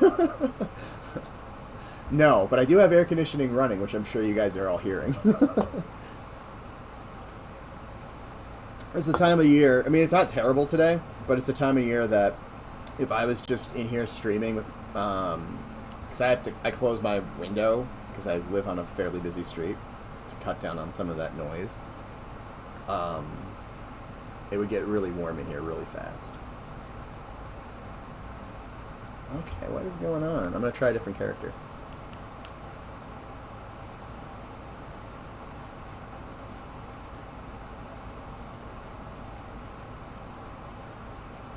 Make sure nobody pushed something. No.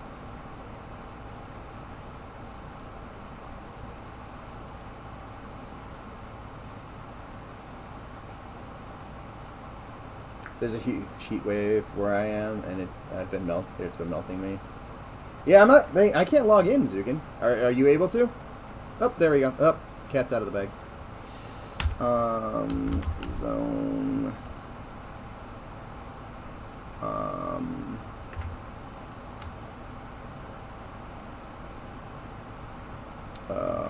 Wyrmsbane.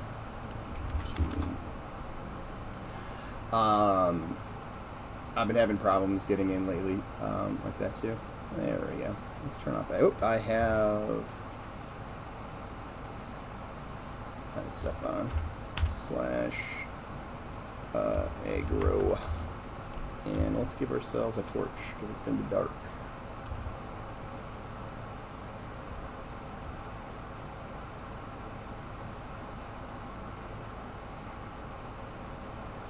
I think I haven't ran around in here in a week or so there might be still some weird lighting things with the new lighting optimization that we have going on in here.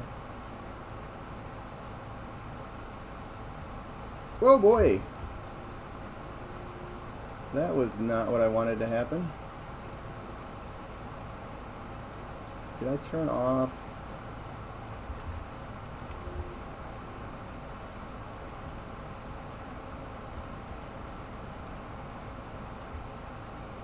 Where did I fall? Fell. Hitting this. Yep, turned off the collision for all of that. Which means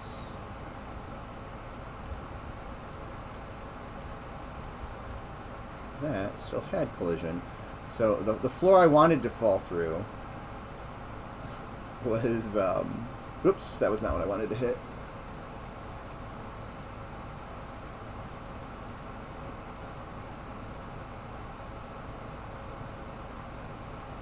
The floor I wanted to fall through had collision and everything did, which I just threw my character to the ground and I forgot to fly. So this will be interesting to see how it logs in, if it logs me in. I have a feeling it's going to teleport me back to the safe spot, though, which is the entrance.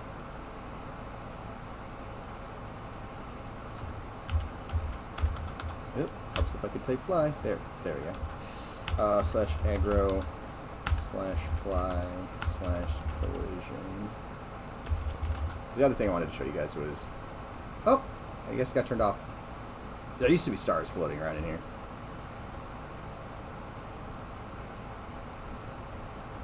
Okay, let's turn collision back on. Oh my god, helps if I could type. And flies off. Alright.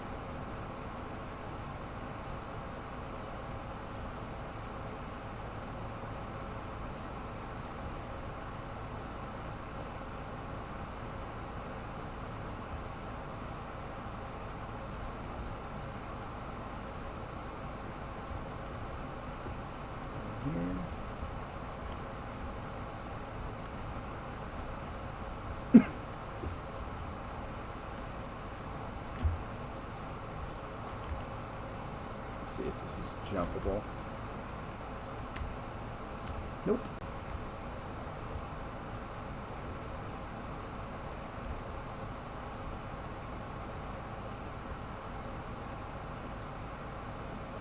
Try it again.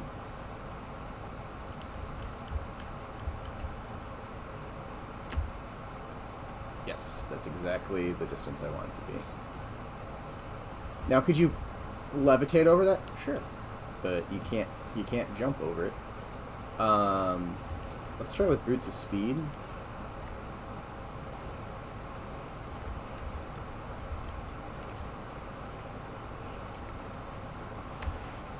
Oh, you can clear it with Boots of Speed, so let's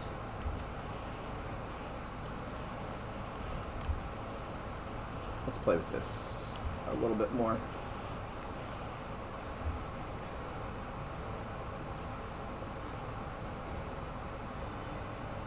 If that music is too loud for you guys, let me know. I can turn it down, because it got really loud in my ears.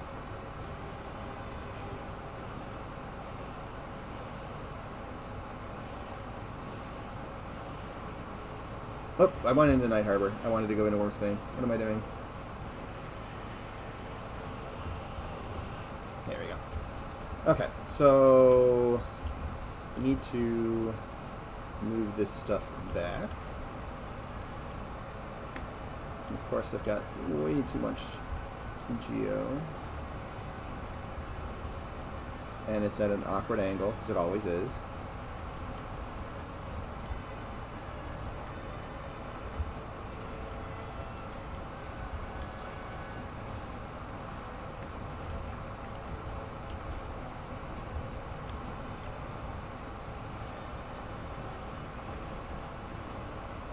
You can barely hear it? Okay. Should I turn it up?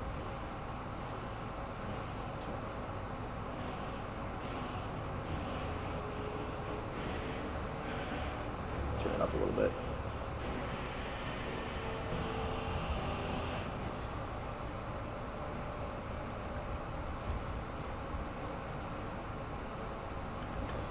Thanks.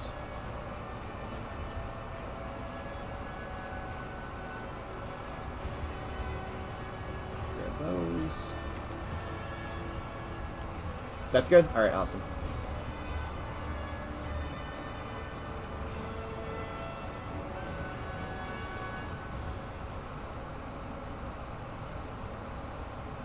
Okay, so now that I've got this a little bit further, I'm going to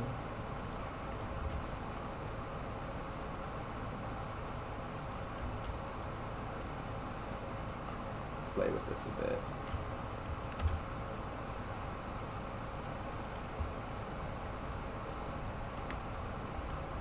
So this, oops.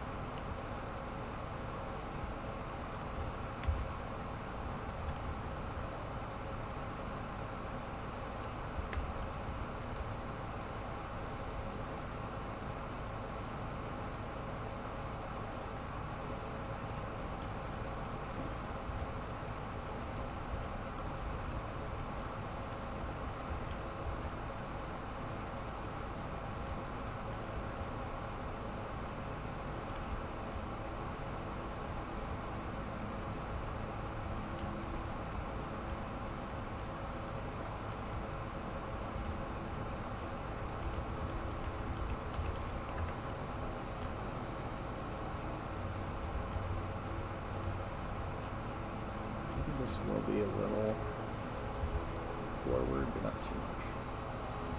There we go.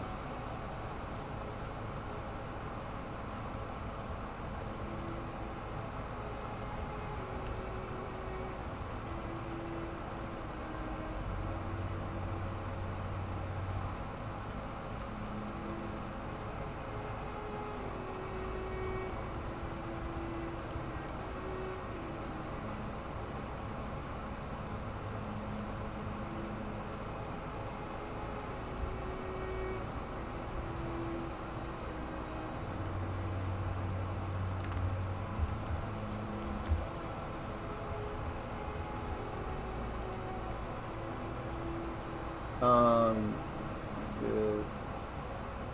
Yeah, it's the Skyrim soundtrack right now that I have going on in the background.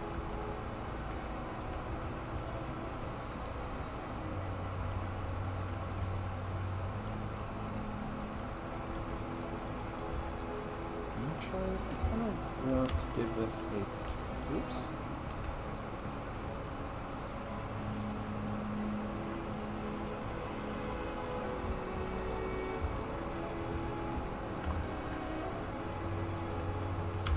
A little bit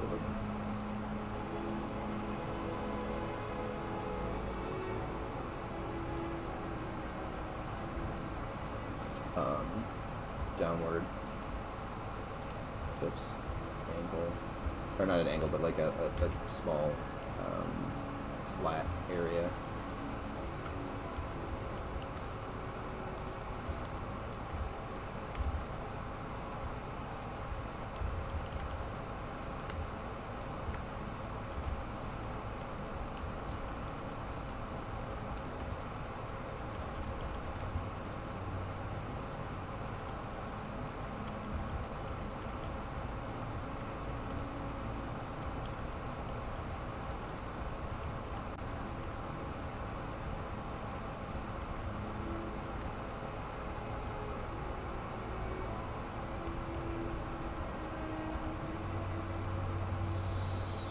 Something like that.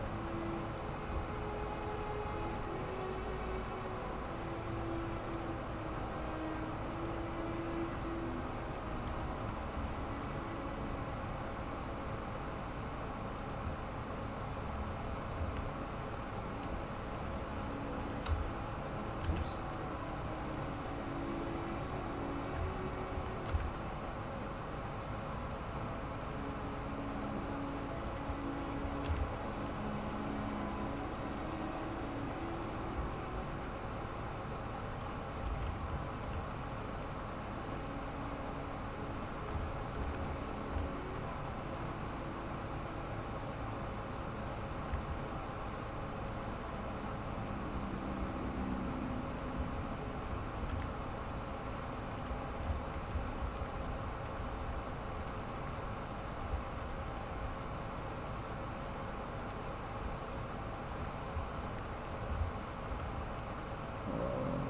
Space.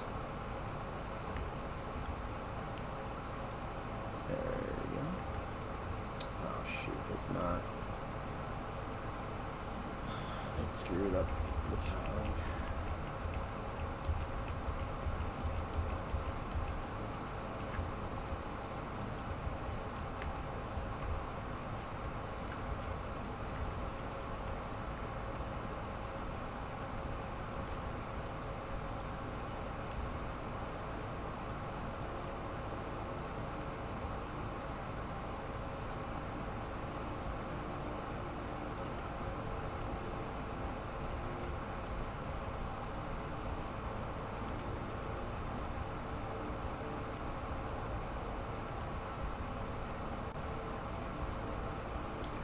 I want to do this.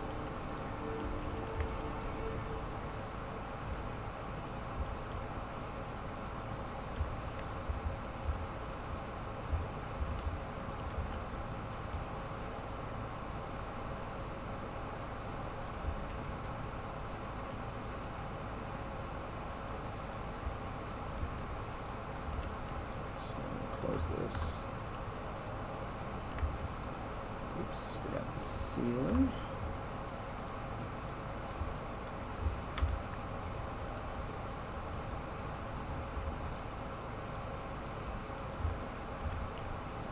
I guess technically that'd be a lintel, not a ceiling, but whatever.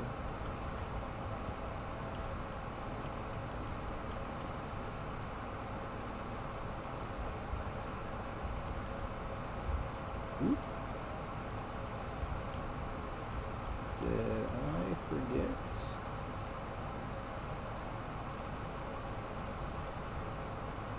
To merge? I thought I merged these.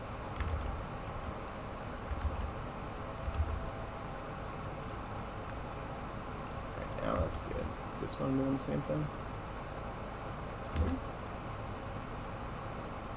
Nope.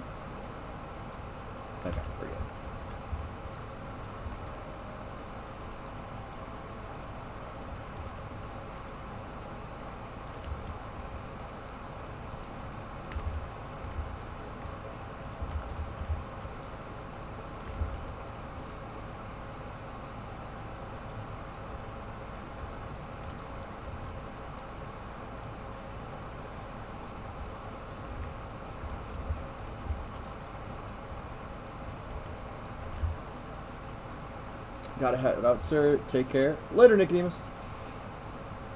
Keep up the good work. Thanks. Hope you have a good rest of your day.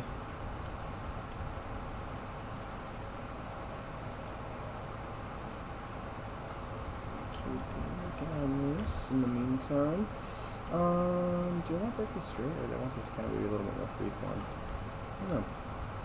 Not quite sure what I want this room to be, but I'm thinking about maybe having like the ceiling a little bit more chipped up, stuff like that. But I'll play around with that more as I build stuff out. So we got that. Let's actually finish off the goal that I had today, which was to actually link these two areas together.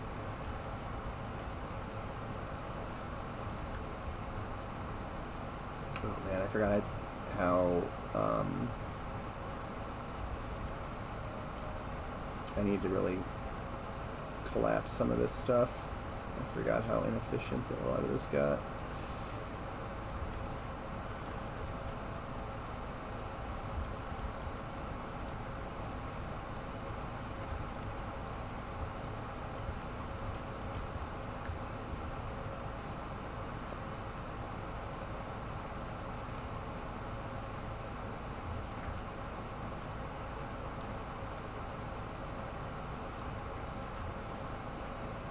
So I know I usually do not try to make you guys sit through me collapsing a ton of vertices on stream, but this is one of those rare occasions where I'm just going to do it right now because it's going to make it so much worse later if I don't do it right now.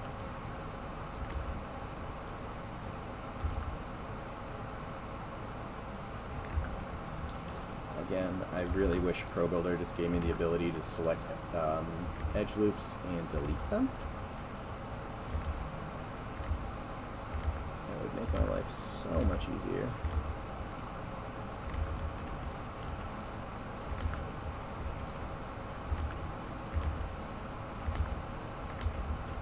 Whoa, that was not what I wanted to do. There we go. Much better.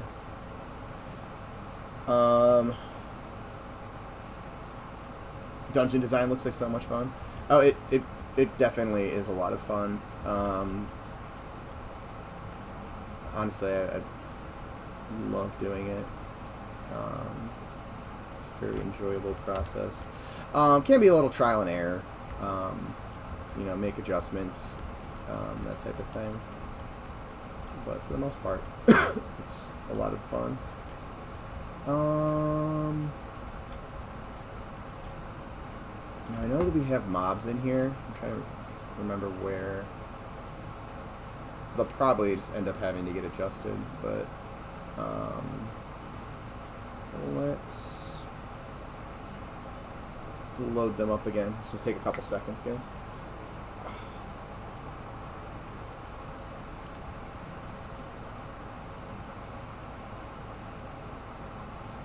Am I going off of any predetermined map, or are you defining where like the boss rooms are? Yes and no. Map, no. So for anybody who's newer to the project or wasn't on earlier when I was discussing this, the initial idea behind the zone came from Hamad, and he did a write-up, and it was basically like, I don't know, maybe like a 3-page document that kind of broke down the main points of interest, which there were 4 at the time, and kind of like story beats for like who the main NPCs are and stuff in those areas. There wasn't a whole lot given beyond that. There were the 4 spots. So this first area, let me turn this off. Actually, let me double check this real quick so I have it in my head. And then I'll show you guys. Okay, so yeah, they're just in the 4 corners. Or the 3 corners. Let me disable that. Alright, so this first area over here, which when I turn the lights on, is orange. And there's some weird flickering and stuff going on. But that goes away when you're in game, for the most part.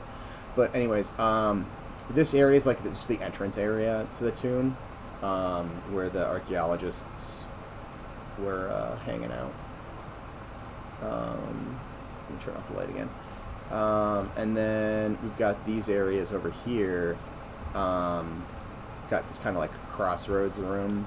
That was in here, and then like it wasn't necessarily said how. It said that, you know, one went to the chapel, which I made over here. One went to the ossuary, which I made over here, and then that there was an elite tomb area that was deeper in. There wasn't much on like how they connected or beyond that, or which one was west, which one was east, which, you know, like how exactly everything was laid out. So I just kind of took that initial design and the story beats and stuff that are there, and kind of just freeform built it out. Similar to what I'm doing today. This area was just something that, like, I felt like if we wanted to expand, I had this room here, which didn't have any mobs in it, and this room over here, which had a couple mobs in it. They were just kind of tucked off to the side. I figured that, like, there could be some sort of stuff going on in between them that kind of links them together. So we're doing that, and then we've been talking about expanding, because we want stuff going on, and this is an ancient tomb. We want, and we have sewers and stuff, and ancient ruins that are underneath the portions of our city, our main city in Night Harbor. So we would, Nick, Sean, and I had talked like a week and a half, 2 weeks ago, something like that. Actually, I think it was it last week? Might have been last week. But we talked about expanding it because we like the dungeon, but we were talking about making it a little bit larger so that it has more spawns to support more groups, and potentially increasing the level range, because right now it's from like a level 1 to 8, and potentially making it, you know, a little bit larger, maybe, you know, hit closer to kind of the crush bone experience, where, you know, you can get into your high teens in crush bone. I mean, you could sit there until you're in your low 20s probably. It would just be really bad XP. But we were also talking about potentially adding in areas that are more high level or mid-level range, so that, you know, you have a reason to go back and explore other areas later on. So we talked about kind of maybe linking it up from like the sewer system underneath the city, which is also consists of ruins. Like the sewers are built into / out of some of the ruins that are underneath the city, is what the idea we're currently with is. And then maybe linking that up into a cavern area or a cave area that you can kind of get into an area that's kind of hidden inside of here somewhere. And then we've also talked about expanding this westward and hooking it up to Shaded Dunes.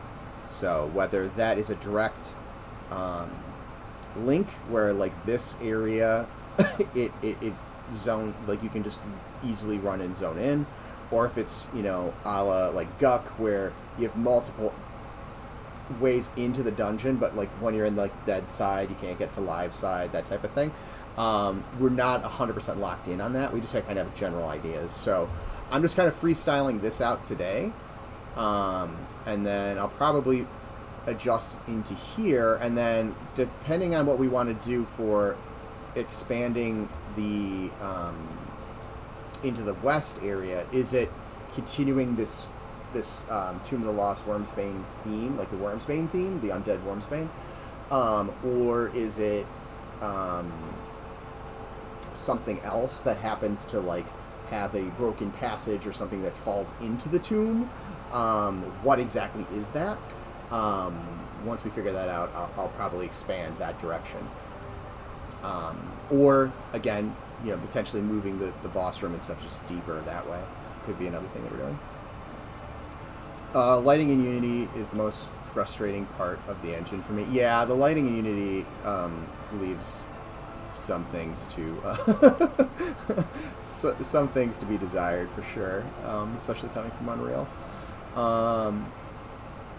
That's really wonderful. It looks great. Did you create those statues in Pro Builder? Which statue? This one over here? Yes, this was created in Pro Builder. Right now, it just has it just has our skull from our skeleton in it, but it was kind of a placeholder. Originally, it was like this. I was just trying to test out like how well I could create like a placeholder statue, because one of the story beats is that there's a statue. It's a god essentially, and because of the backstory, I was expecting something more divine, like, so I just had this kind of like thing, like reaching its hands out and blessing you, and then I looked at the lore and it didn't match when I went into the backstory, so I kind of made it look a little bit more matching. This could completely change when we actually like design out all the gods. They have not all been concepted out. We've had a couple concepted out for statues, but we still need to refine them. So that right now, it's really just temporary to kind of give the vibes with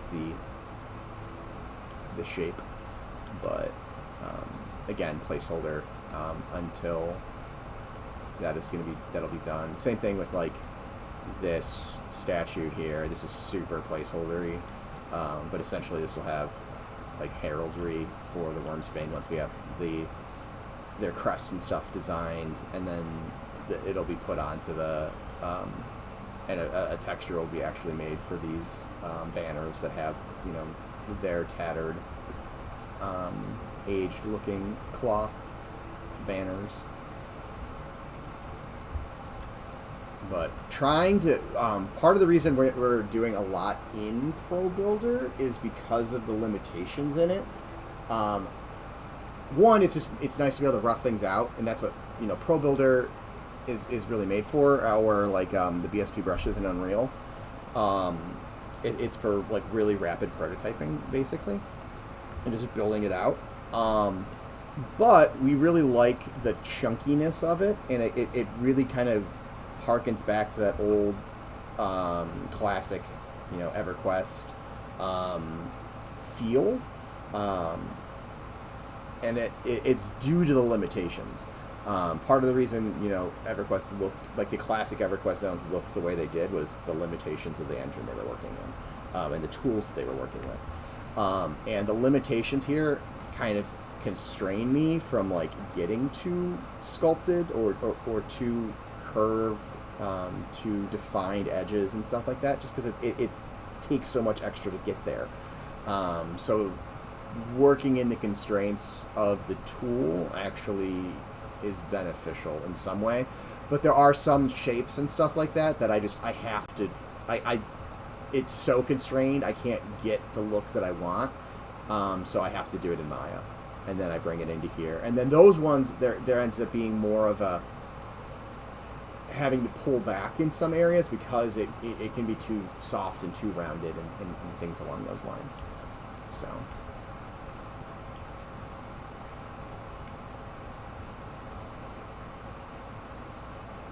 make a little room and only gnomes can sneak into it as an ogre. We already have one. Granted, it was not intended at the time, but you either have to shrink or you can be a gnome and you can just jump right through here into this area. Originally, I did not intend for it, so it's just going to be kind of this like, oh, we could potentially expand this out later. So I just kind of hinted, and I gave a little bit of a tunnel, like ramp going down, so that like if you had a light source, you could kind of catch it and get a little bit of, you know, highlights potentially picking up on some of these bits or that. But we actually want you to be able to go in there now. It's just kind of something that emerged out of us figuring out that gnomes break everything in our game in terms of their scale currently. Yeah, so we already kind of have that, and we have ideas for this potentially being needed to get to other areas but I'll leave it at that for now. All right, so let's move that. Really appreciate you taking the time to respond. Sorry to distract. Oh, no problem. You know, part of the reason we do these streams is to be able to interact with the community. You know, like Sean says, you guys can tell us if we're just, nope, that's not a good idea. Doesn't necessarily mean we'll listen. But, you know, we can get some feedback and make decisions on that feedback as we're going. One is that, and then it's just fun to engage with you guys. So when I'm doing stuff on stream, I just anticipate I'm not going to be as productive as if I was just sitting here. And you know, just working off stream, because I'm much faster. Like the original layout of this, minus like a couple of these rooms, took me like 7 hours, and I'm already 2 hours and 15 minutes in, and I've just got this. So I probably would have roughed out at least twice as much like physical space. If I don't do stuff like little detailed stuff like this. Like this obviously took a lot more time laying out all the lines and stuff like that.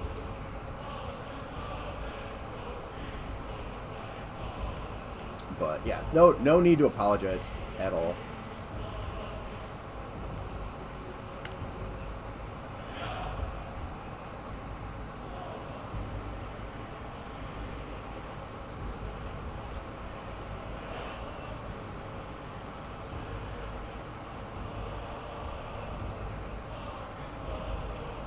But yeah, again, everybody, and that just kind of goes for everybody on the team, which I haven't really shared any of my my links. So if anybody is new and hasn't followed anybody else on the team, those are their Twitch links, and we all kind of do our own area of the game. Although there is a lot of crossover and stuff like that. We all wear multiple hats. So I primarily do environment art and level design is what I'm working on. If you couldn't tell by watching me build a dungeon. but yeah. I'm gonna bring some of these nooks into here.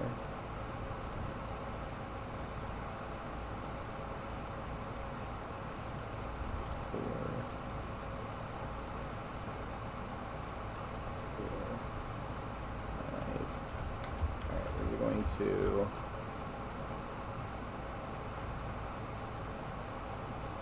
that over one more. There we go.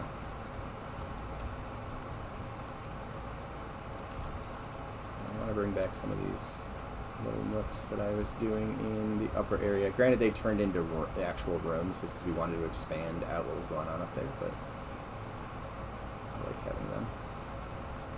Gives nice little spots for us to tuck mobs.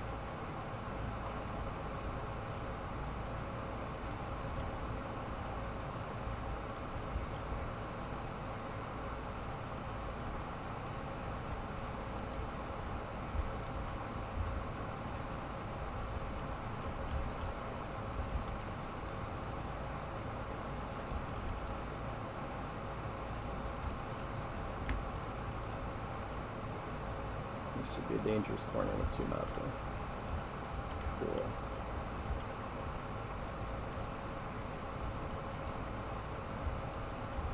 And I think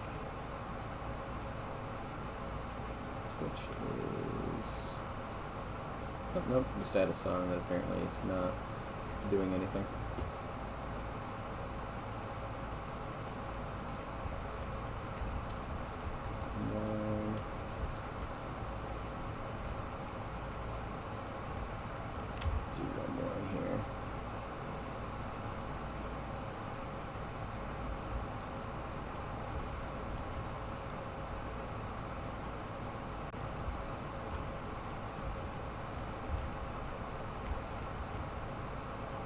But yeah, so these things, you know, could easily be mobs, or there could be one without a mob that gives you a camp location, something like that. And these might, you know, become more thematic where there's like a, you know, a tomb, like a tomb or something like that that's crumbled.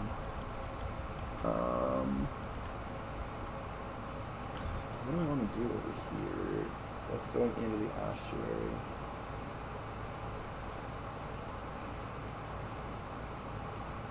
Do I want to do another one of these kind of like antechamber rooms?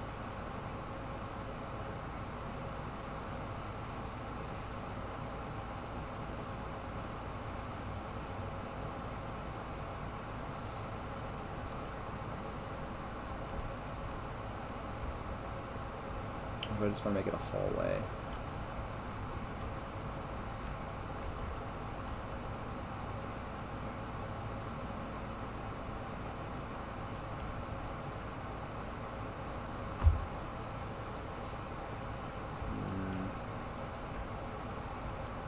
Decisions. Let's see,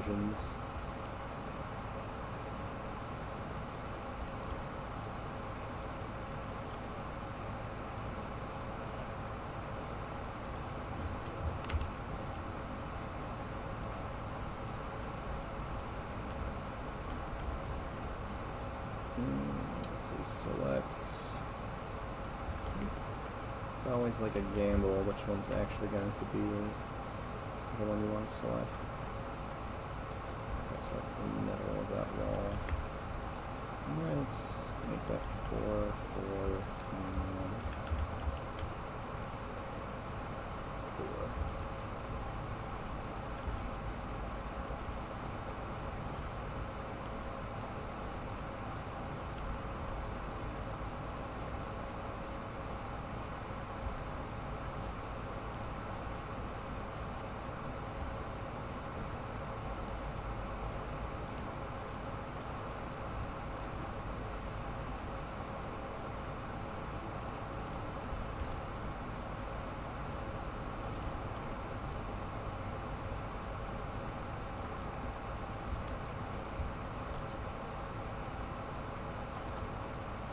Why is the music just like not doing anything?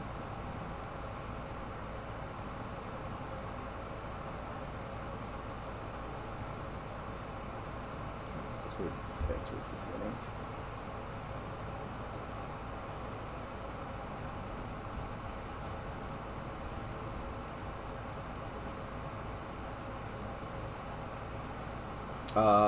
It's really coming together. It looks great, well textured. Thanks. Yeah, and these are right now. These are, you can consider like the textured stuff all placeholder too.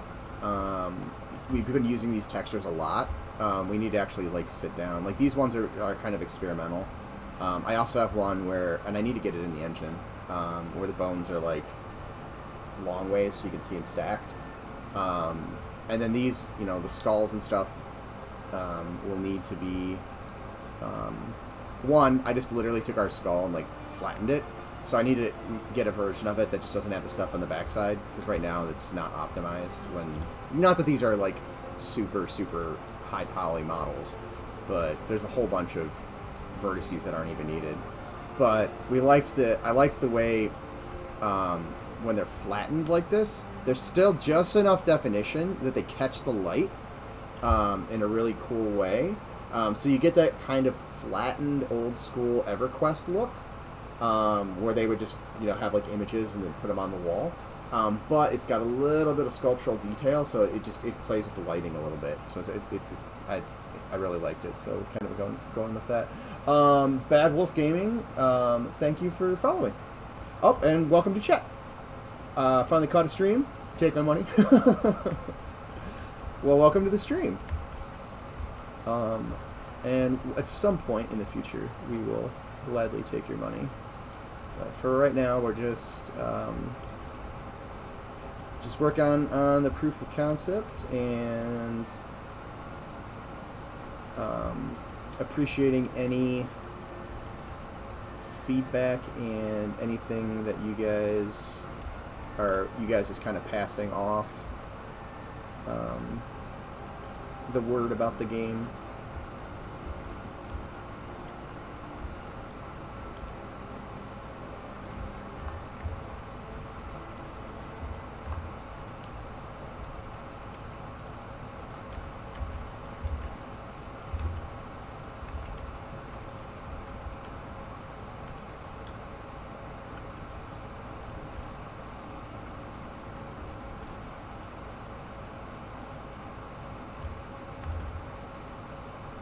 which I'm going to share some links in a little bit.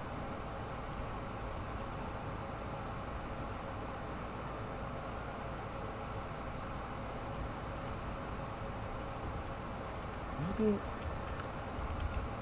doorway. Maybe that'll be some of those.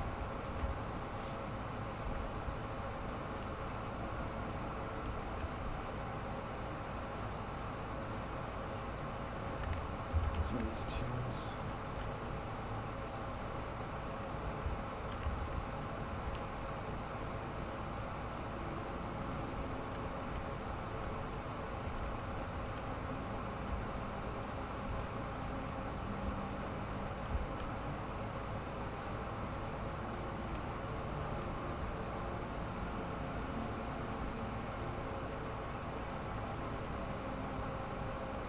Are those green placeholders when you are looking and rotate and spawn, etc.? A custom editor. Are you talking about when I load the database, so you can visualize it? Give it a second. It's loading. Come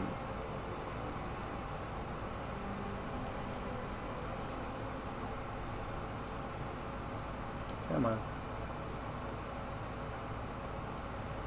Usually takes about 20 seconds when I do this on stream.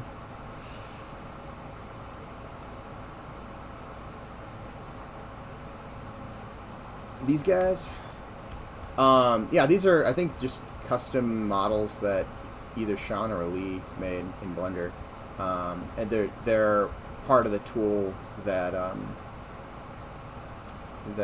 Ali has built for our to communicate with the database. So Sean and Nick are the ones that actually do most of this type of stuff. Occasionally, I know how to go in and move stuff around.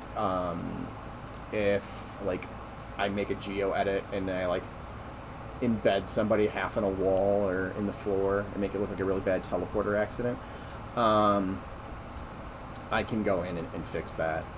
And then I know how to go into the database as well and add doors and things along those lines. But for content, most of it is Nick and Sean doing that portion. But yeah, so that all that is the tool that lets you kind of define where things are going to spawn and what spawn table they're coming from, and set up go-to commands and all that fun stuff.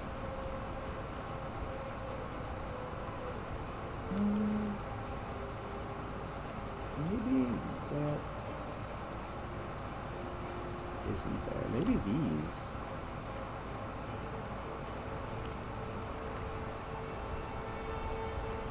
Could actually be those.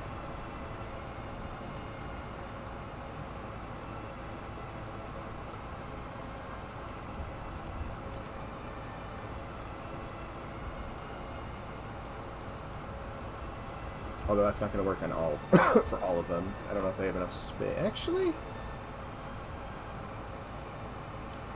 that might work. Let's try this.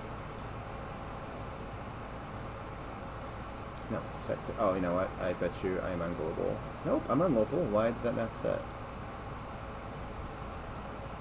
Set pivot. Oh, you know what? I'm on center. That's why.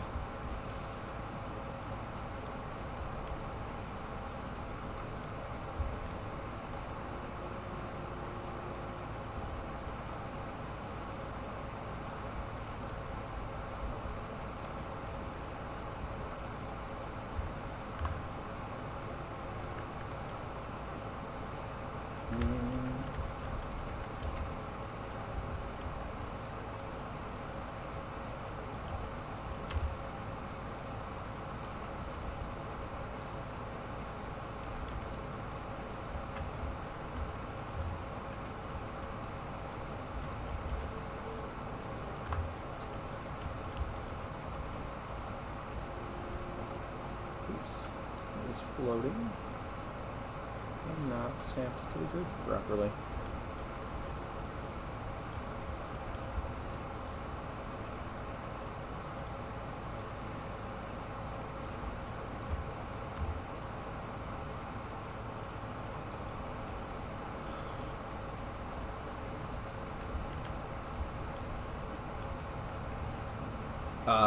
wish I had these skills. It's something you could probably teach yourself. It just takes time. Honestly, a lot of it ends up being like for me, I just, you know, granted I had experience modeling, but I mean I taught myself Pro Builder in like a week, like within a week. But yeah, it's just one of those things that you just got to take the time to do it. There is some some technical stuff and things like that, and you definitely mess up a bunch when you first start out.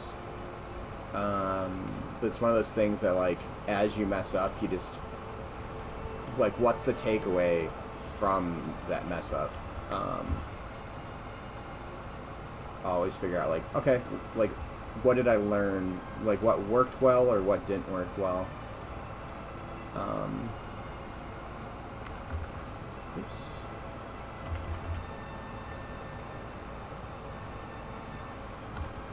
I should probably just do 90. I'm doing negative 270. But yeah, definitely something that you can do, and even if it's just like a hobbyist type thing, it's fun to do. It's a nice way to get like the creative juices flowing. Oops, I screwed that up. See, I even messed up right here.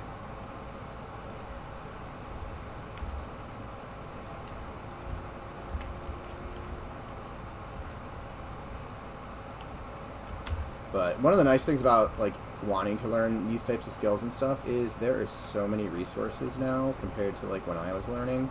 Not that there wasn't resources, but there wasn't nearly as many resources as there are now.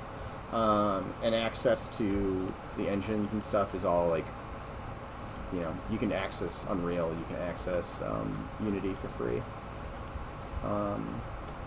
to start learning. Where before you had to, like, when I started learning Unreal, I had to go and like buy Unreal Tournament in Gears of War to actually like get access to the editor, because I didn't have a cool $1 million to drop on a license. But nowadays that you know, those barriers to entry have all been removed. And then you've got like you know, Blender and stuff if you want to learn like actual 3D modeling, which granted this is 3D modeling, but like with an actual 3D modeling application that is like full featured.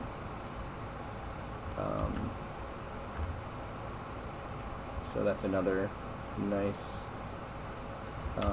thing. Granted, Blender was around when I was learning, but Blender back then was not as didn't have as many features as like Maya and 3D Max and things like that. Softimage. I'm trying to think of some of the other ones. Cinema 4D.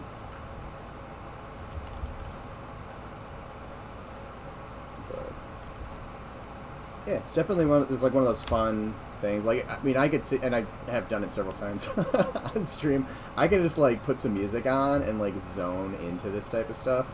Like I said, I originally, like, all the stuff that's not Greybox, or most of, let's say 90% of the stuff that is not using the Greybox grid, I just basically spent like 7 or 8 hours of a day just listening to music and just like creating.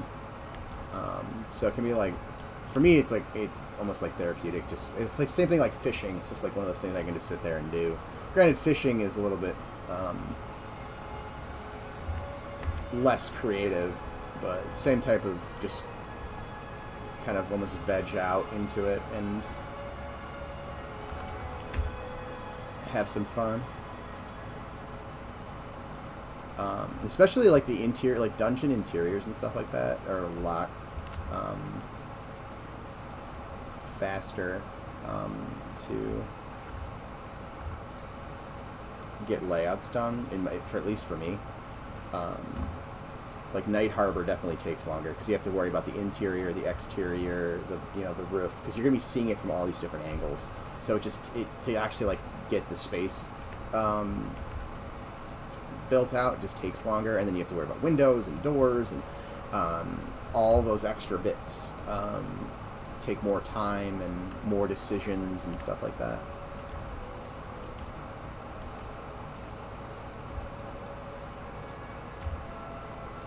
Why is this being weird? Okay, there we go.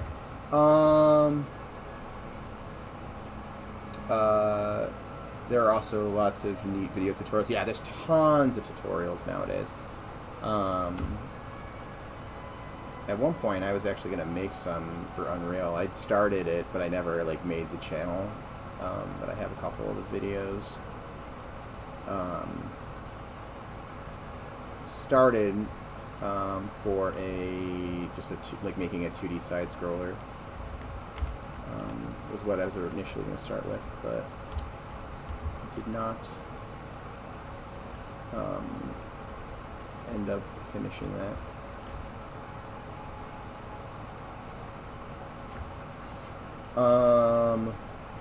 There are also lots of, I wish I knew about Blender or ZBrush during college. I definitely knew about both. I just didn't use, I used to use ZBrush a lot more than I do now. I'm so rusty with ZBrush.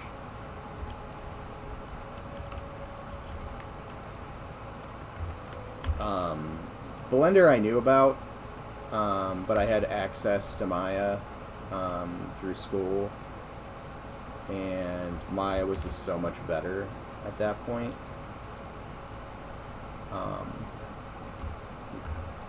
That I did not really invest the time in learning Blender. And then, like, when I got on the team, I did learn a little bit of it. But, and I don't know why it does this sometimes. Pro Builder is weird. But I'm just so much faster at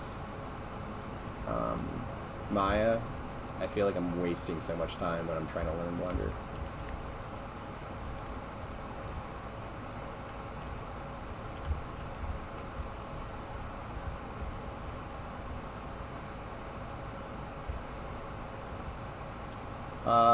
Hope everyone is having a grand one. Hey, how's it going, Heckham? I'm doing pretty good.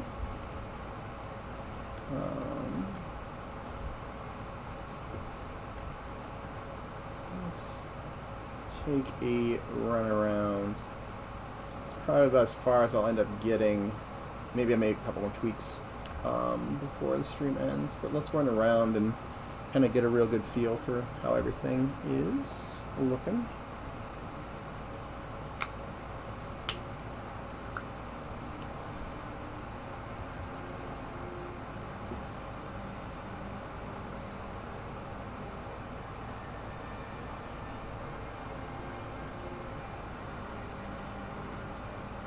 Alright, so let's go back up. Oh, these are not turned on.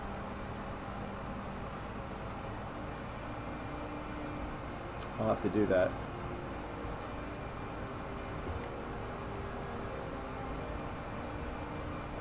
Alright, so for anybody, actually, let's just run around the whole zone. I think some of you guys are newer to the stream, whether you've seen, or at least my stream, whether you've seen Wyrmsbane or not, on other streams. I'm not 100% sure, so I'm sure everyone's kind of seen it. So this is kind of, right now, just a bright light, but that's essentially the exterior.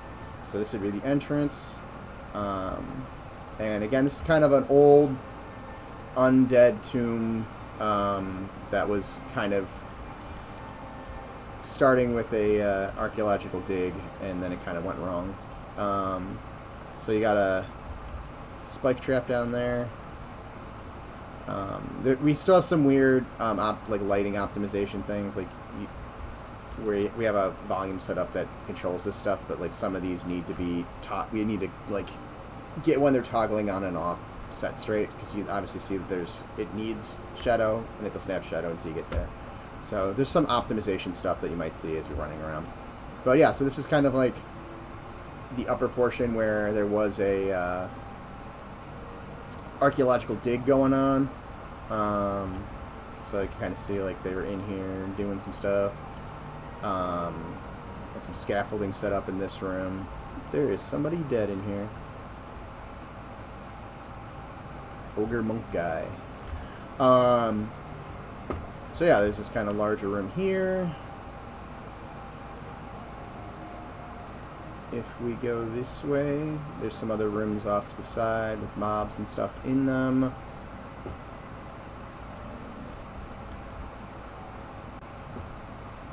Got this one. And then we've got, if I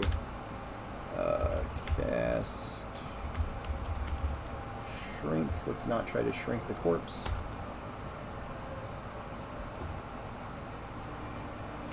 Can like go through into here. I'm not seeing this initially was not going to let you go into it. It was more, again, I mentioned this earlier, just so like light would catch it and make you kind of feel like, oh, there's more beyond here. With the idea that maybe someday we'd let you, like, we'd break this all the way open. But our gnomes were able to fit through there, and then when we added shrinking in, I didn't realize how small we would be able to, like, spaces we'd be able to get through at that time, but we kind of liked that. So we're going to use this as a progression piece. We haven't figured out exactly how and where, like, we're going to lock off, and you have to go through there. But let me turn off shrink. And you can, run around. Some of these were just like nooks initially that we turned into areas with more spawns to help support more XP groups. I do not know if any of these newer rooms have named spawned in them yet. And if you see any named spawned up as I'm running around, they look like humans. They're supposed to look like spectral ghosts, so we just need to get a material on there for them to do that. And then if we go this way, we've got the chapel with the shadow's still off here with the organ up there. And we got the area of all the sepulchers. I should probably just figure out where the mobs are and delete the skeletons by them. That would make the most sense.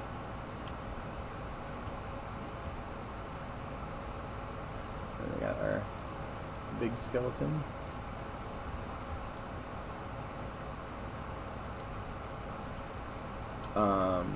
Oops.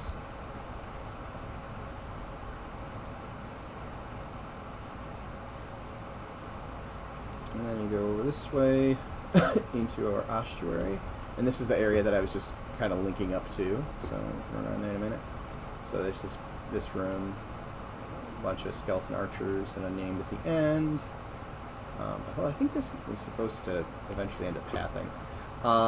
So here is kind of what I did to illustrate. And these need to be actually made into prefabs and stuff like that. They're kind of just placeholdery right now. But this is kind of like the normal skulls. And then these are those kind of the flattened ones. So I like how they play with the light. And they kind of give that classic flat image feel. But they still have enough dimension, or like form to them to really play with the light without it relying on a bunch of normal mapping and stuff like that. And then you go into this kind of antechamber area. And then down into the elite tomb area. And this, like I was talking about earlier, this stuff may end up getting shifted around and expanded upon as well. Potentially locked off and needing something to get you in. And you notice as you get further down, like, this stuff gets more elaborate, more decorative. And then these shapes will probably be used a bit in other structures that are related to the Wyrmsbane, which is the faction that is here. You can see the Wyrmsbane Spectres, the elite guard down there. Any plans to make it brighter in the darkness, or dark part of the that is dark part of the aesthetic we are shooting for? We are very much shooting for the dark aesthetic. So certain races will be able to see better in the darkness. They'll have like ultra vision and stuff like that. And we may play with, because essentially we have deep races. If you aren't familiar with all of our races, actually I could probably bring up the Discord images. The art updates.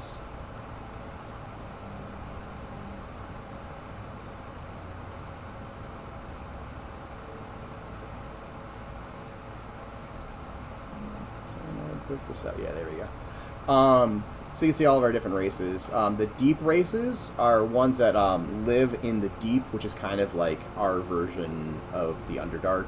Like it's a subterranean world essentially. So several of these are from that area underneath the world, and they'll have better like ultra vision essentially. And if I can speak, we've discussed potentially making it so like they have some some form of like light blindness, I guess. So like it's harder for them to see in the sun, and it's harder for like humans to see in the dark. But yeah, no, we'll definitely have darkness. We'll have to figure out how we want to handle that light blindness. I'll call it to some degree. But yeah, so playing around with those, and then there'll be spells and stuff like that help you see in the dark. Obviously, I'm carrying a torch. You can't visibly see it, but I'm carrying a torch right now, so that I can see. And we don't have any of those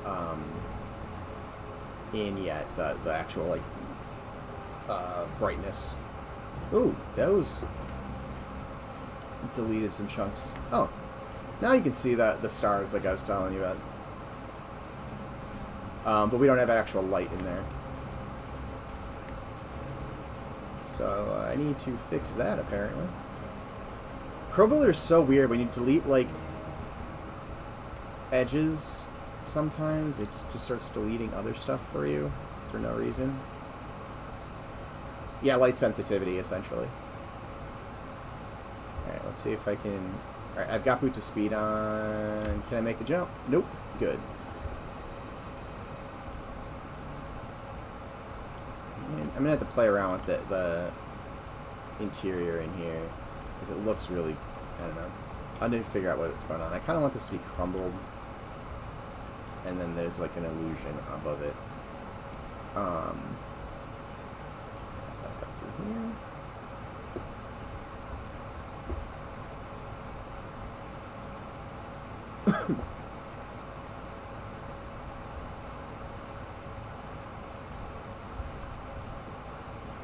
There's a lot of twists and turns, so a lot of stuff for you to get lost. Maybe potentially something in this area, but because this area gets pretty easy to learn. So maybe something off or looping around up here a little bit, but I like it for now. I'll have to give it a little time to set into my brain if I like everything or not, and make adjustments. And then obviously, you know, some of these areas might get, whoa, oh, I totally got turned around, which is a good sign. It's a good sign when I get turned around. that I'm making it a little labyrinthy in that area, which is what I wanted.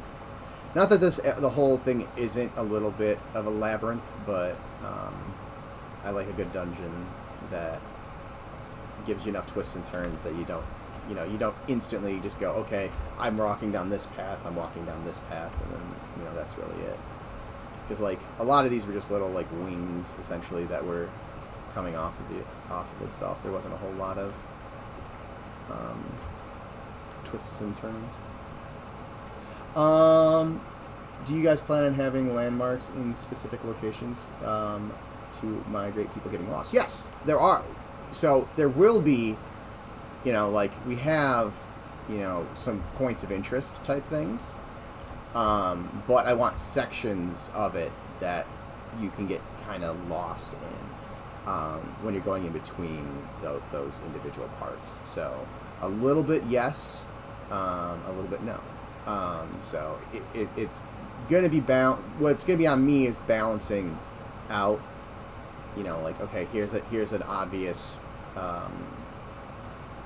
place and another obvious place.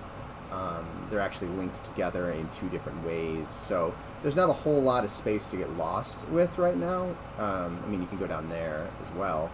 But that's pretty much just a straight hallway, and this just kind of loops back to the other side of this. So there's not a whole lot to get lost in that specific area. But then you kind of get down into this new area, and it starts to become more twist and turn labyrinths.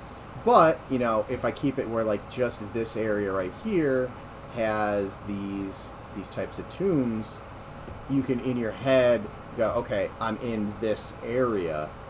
And then, obviously, there's this place which will need to be themed and have the floor and the ceiling put back together.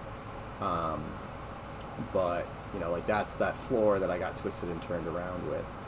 But once you start throwing textures and stuff on here too, and then actually do some lights, there might be a purple light over here or a green light over here, or a natural light, although we're in the deeper area, so that it would be blue flames. But yeah, so adding in those types of things, like even this, these are in this area, so you can put that in your head. Still kind of twists and turns to a degree, but also giving you some kind of markers that over time your brain can start picking up on that. Oh, I'm in this area. Oh, I'm in this area. And then you can build that mental map. So, this is the one area. Granted, these are all just little offshoots of a main route. These ones don't loop back on themselves, really. So they're not... The only loop that I had is this loop, and the loop that I was just running around in the ossuary. But hey, John. It's always funny, John, because like you pop in like right in the last 10 minutes every time. I even went over an hour. Like I did an extra hour today, and you still ended up showing up in the last 10 minutes. But other than that, it's doing pretty good. So I've been working on just kind of expanding out some of the areas in Wyrmsbane here today. Yes, that sounds good. Like you're gonna good goal in mind. Yep, yeah, and then it comes out to, again, like I said, just kind of balance. So once we start throwing in more textures, and the textures on the walls might not be these. We've been using these ones a lot. We need to expand out our environment texture library. But right now the focus has been getting geo in, getting placeholder stuff in, and really refining that experience. Because the art polish pass can be done later. When we have more textures and we can do decals and add more spider webs and stuff. This was just kind of like testing out how the spider web texture looks. And then, we got like pitfalls and stuff. Secret passages. And things like that to keep adding more and more complexity and more things for people to find. but I have the best time. It's almost uncanny. It feels like I said, it feels like every time you always pop in like 10 minutes before. I'm like, oh, hey John, but I'm leaving. But yeah, so thanks everybody for hanging out today. Again, if you're new to the project, we are making an indie MMO called Monsters and Memories. It is a indie MMO that is really grounded in that kind of classic first generation of MMOs. So think late 90s, early 2000s, in both the aesthetic and the gameplay. We're trying to kind of really have that kind of throwback experience. The next link is Discord. So if, we have a pretty big Discord or not gigantic, but it's gotten pretty big over the last year or so. So there's over 1,100 people in there now. I think we're closing in on 1,200 now. But fairly active. We have all sorts of conversations, whether it's about our game, and suggestions and things like that, to talking about other MMOs, gaming in general, tabletops, things like that. We have a community section where you guys can share links and artwork and things like that, which is always fun to see. So yeah, hop in. All the developers are in there. We are, always willing to answer questions. There are some things we hold back in terms of lore and stuff because we think it'd be more fun for you guys to discover it through gameplay as opposed to being like, here's all of the game. So we do keep some things hidden. But yeah, so if you want to stay up to date with the game but don't want to join the Discord, that is our mailing list. Join that. You'll get updates when we send them out, if we send out surveys, things like that. Also, we are hoping to have some tests and stuff like that before the end of the year, so that's kind of like an internal goal. No dates or anything like that are set, but if you hope to get in on that when we eventually get to that point, make sure you join that mailing list. I shared this earlier, but these are all the other team members that stream. Everybody streams their own kind of aspects of the game. I am level design and environment art primarily. Sean kind of shows, he's the A Loving Robot channel. He will kind of show off everybody's work. He also kind of helps out with everything. So as I've been building out Night Harbor, our main city, and Wyrmsbane, he has blocked out the other proof of concept zones for me. So I can go back in later and kind of have some of the initial layout stuff already done and some of that decision making already done, and I can make adjustments from there.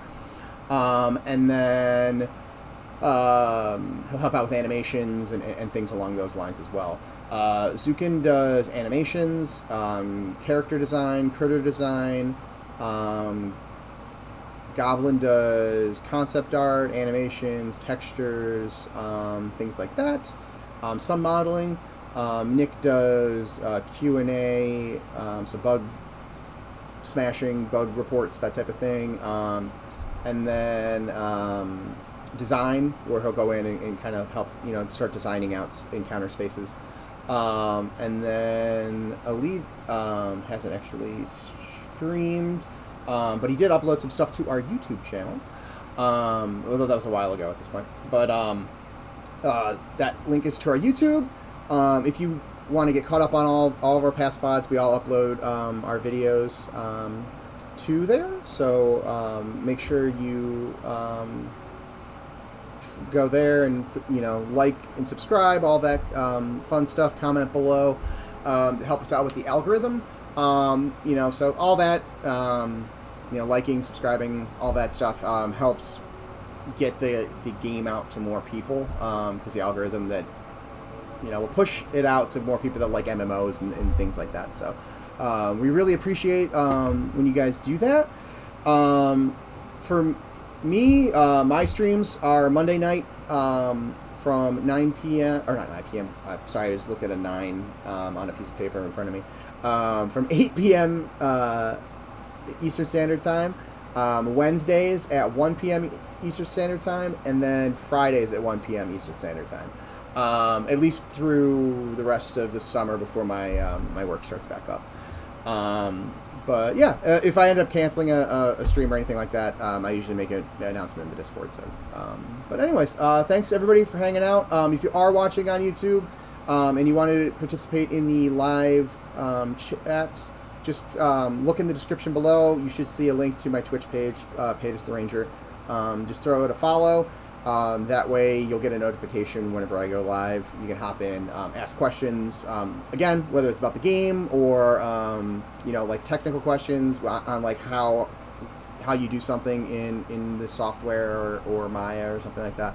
More than willing to answer those types of questions. So, thanks guys. I'm going to take a break for a bit, and I will see you guys on Friday. Bye.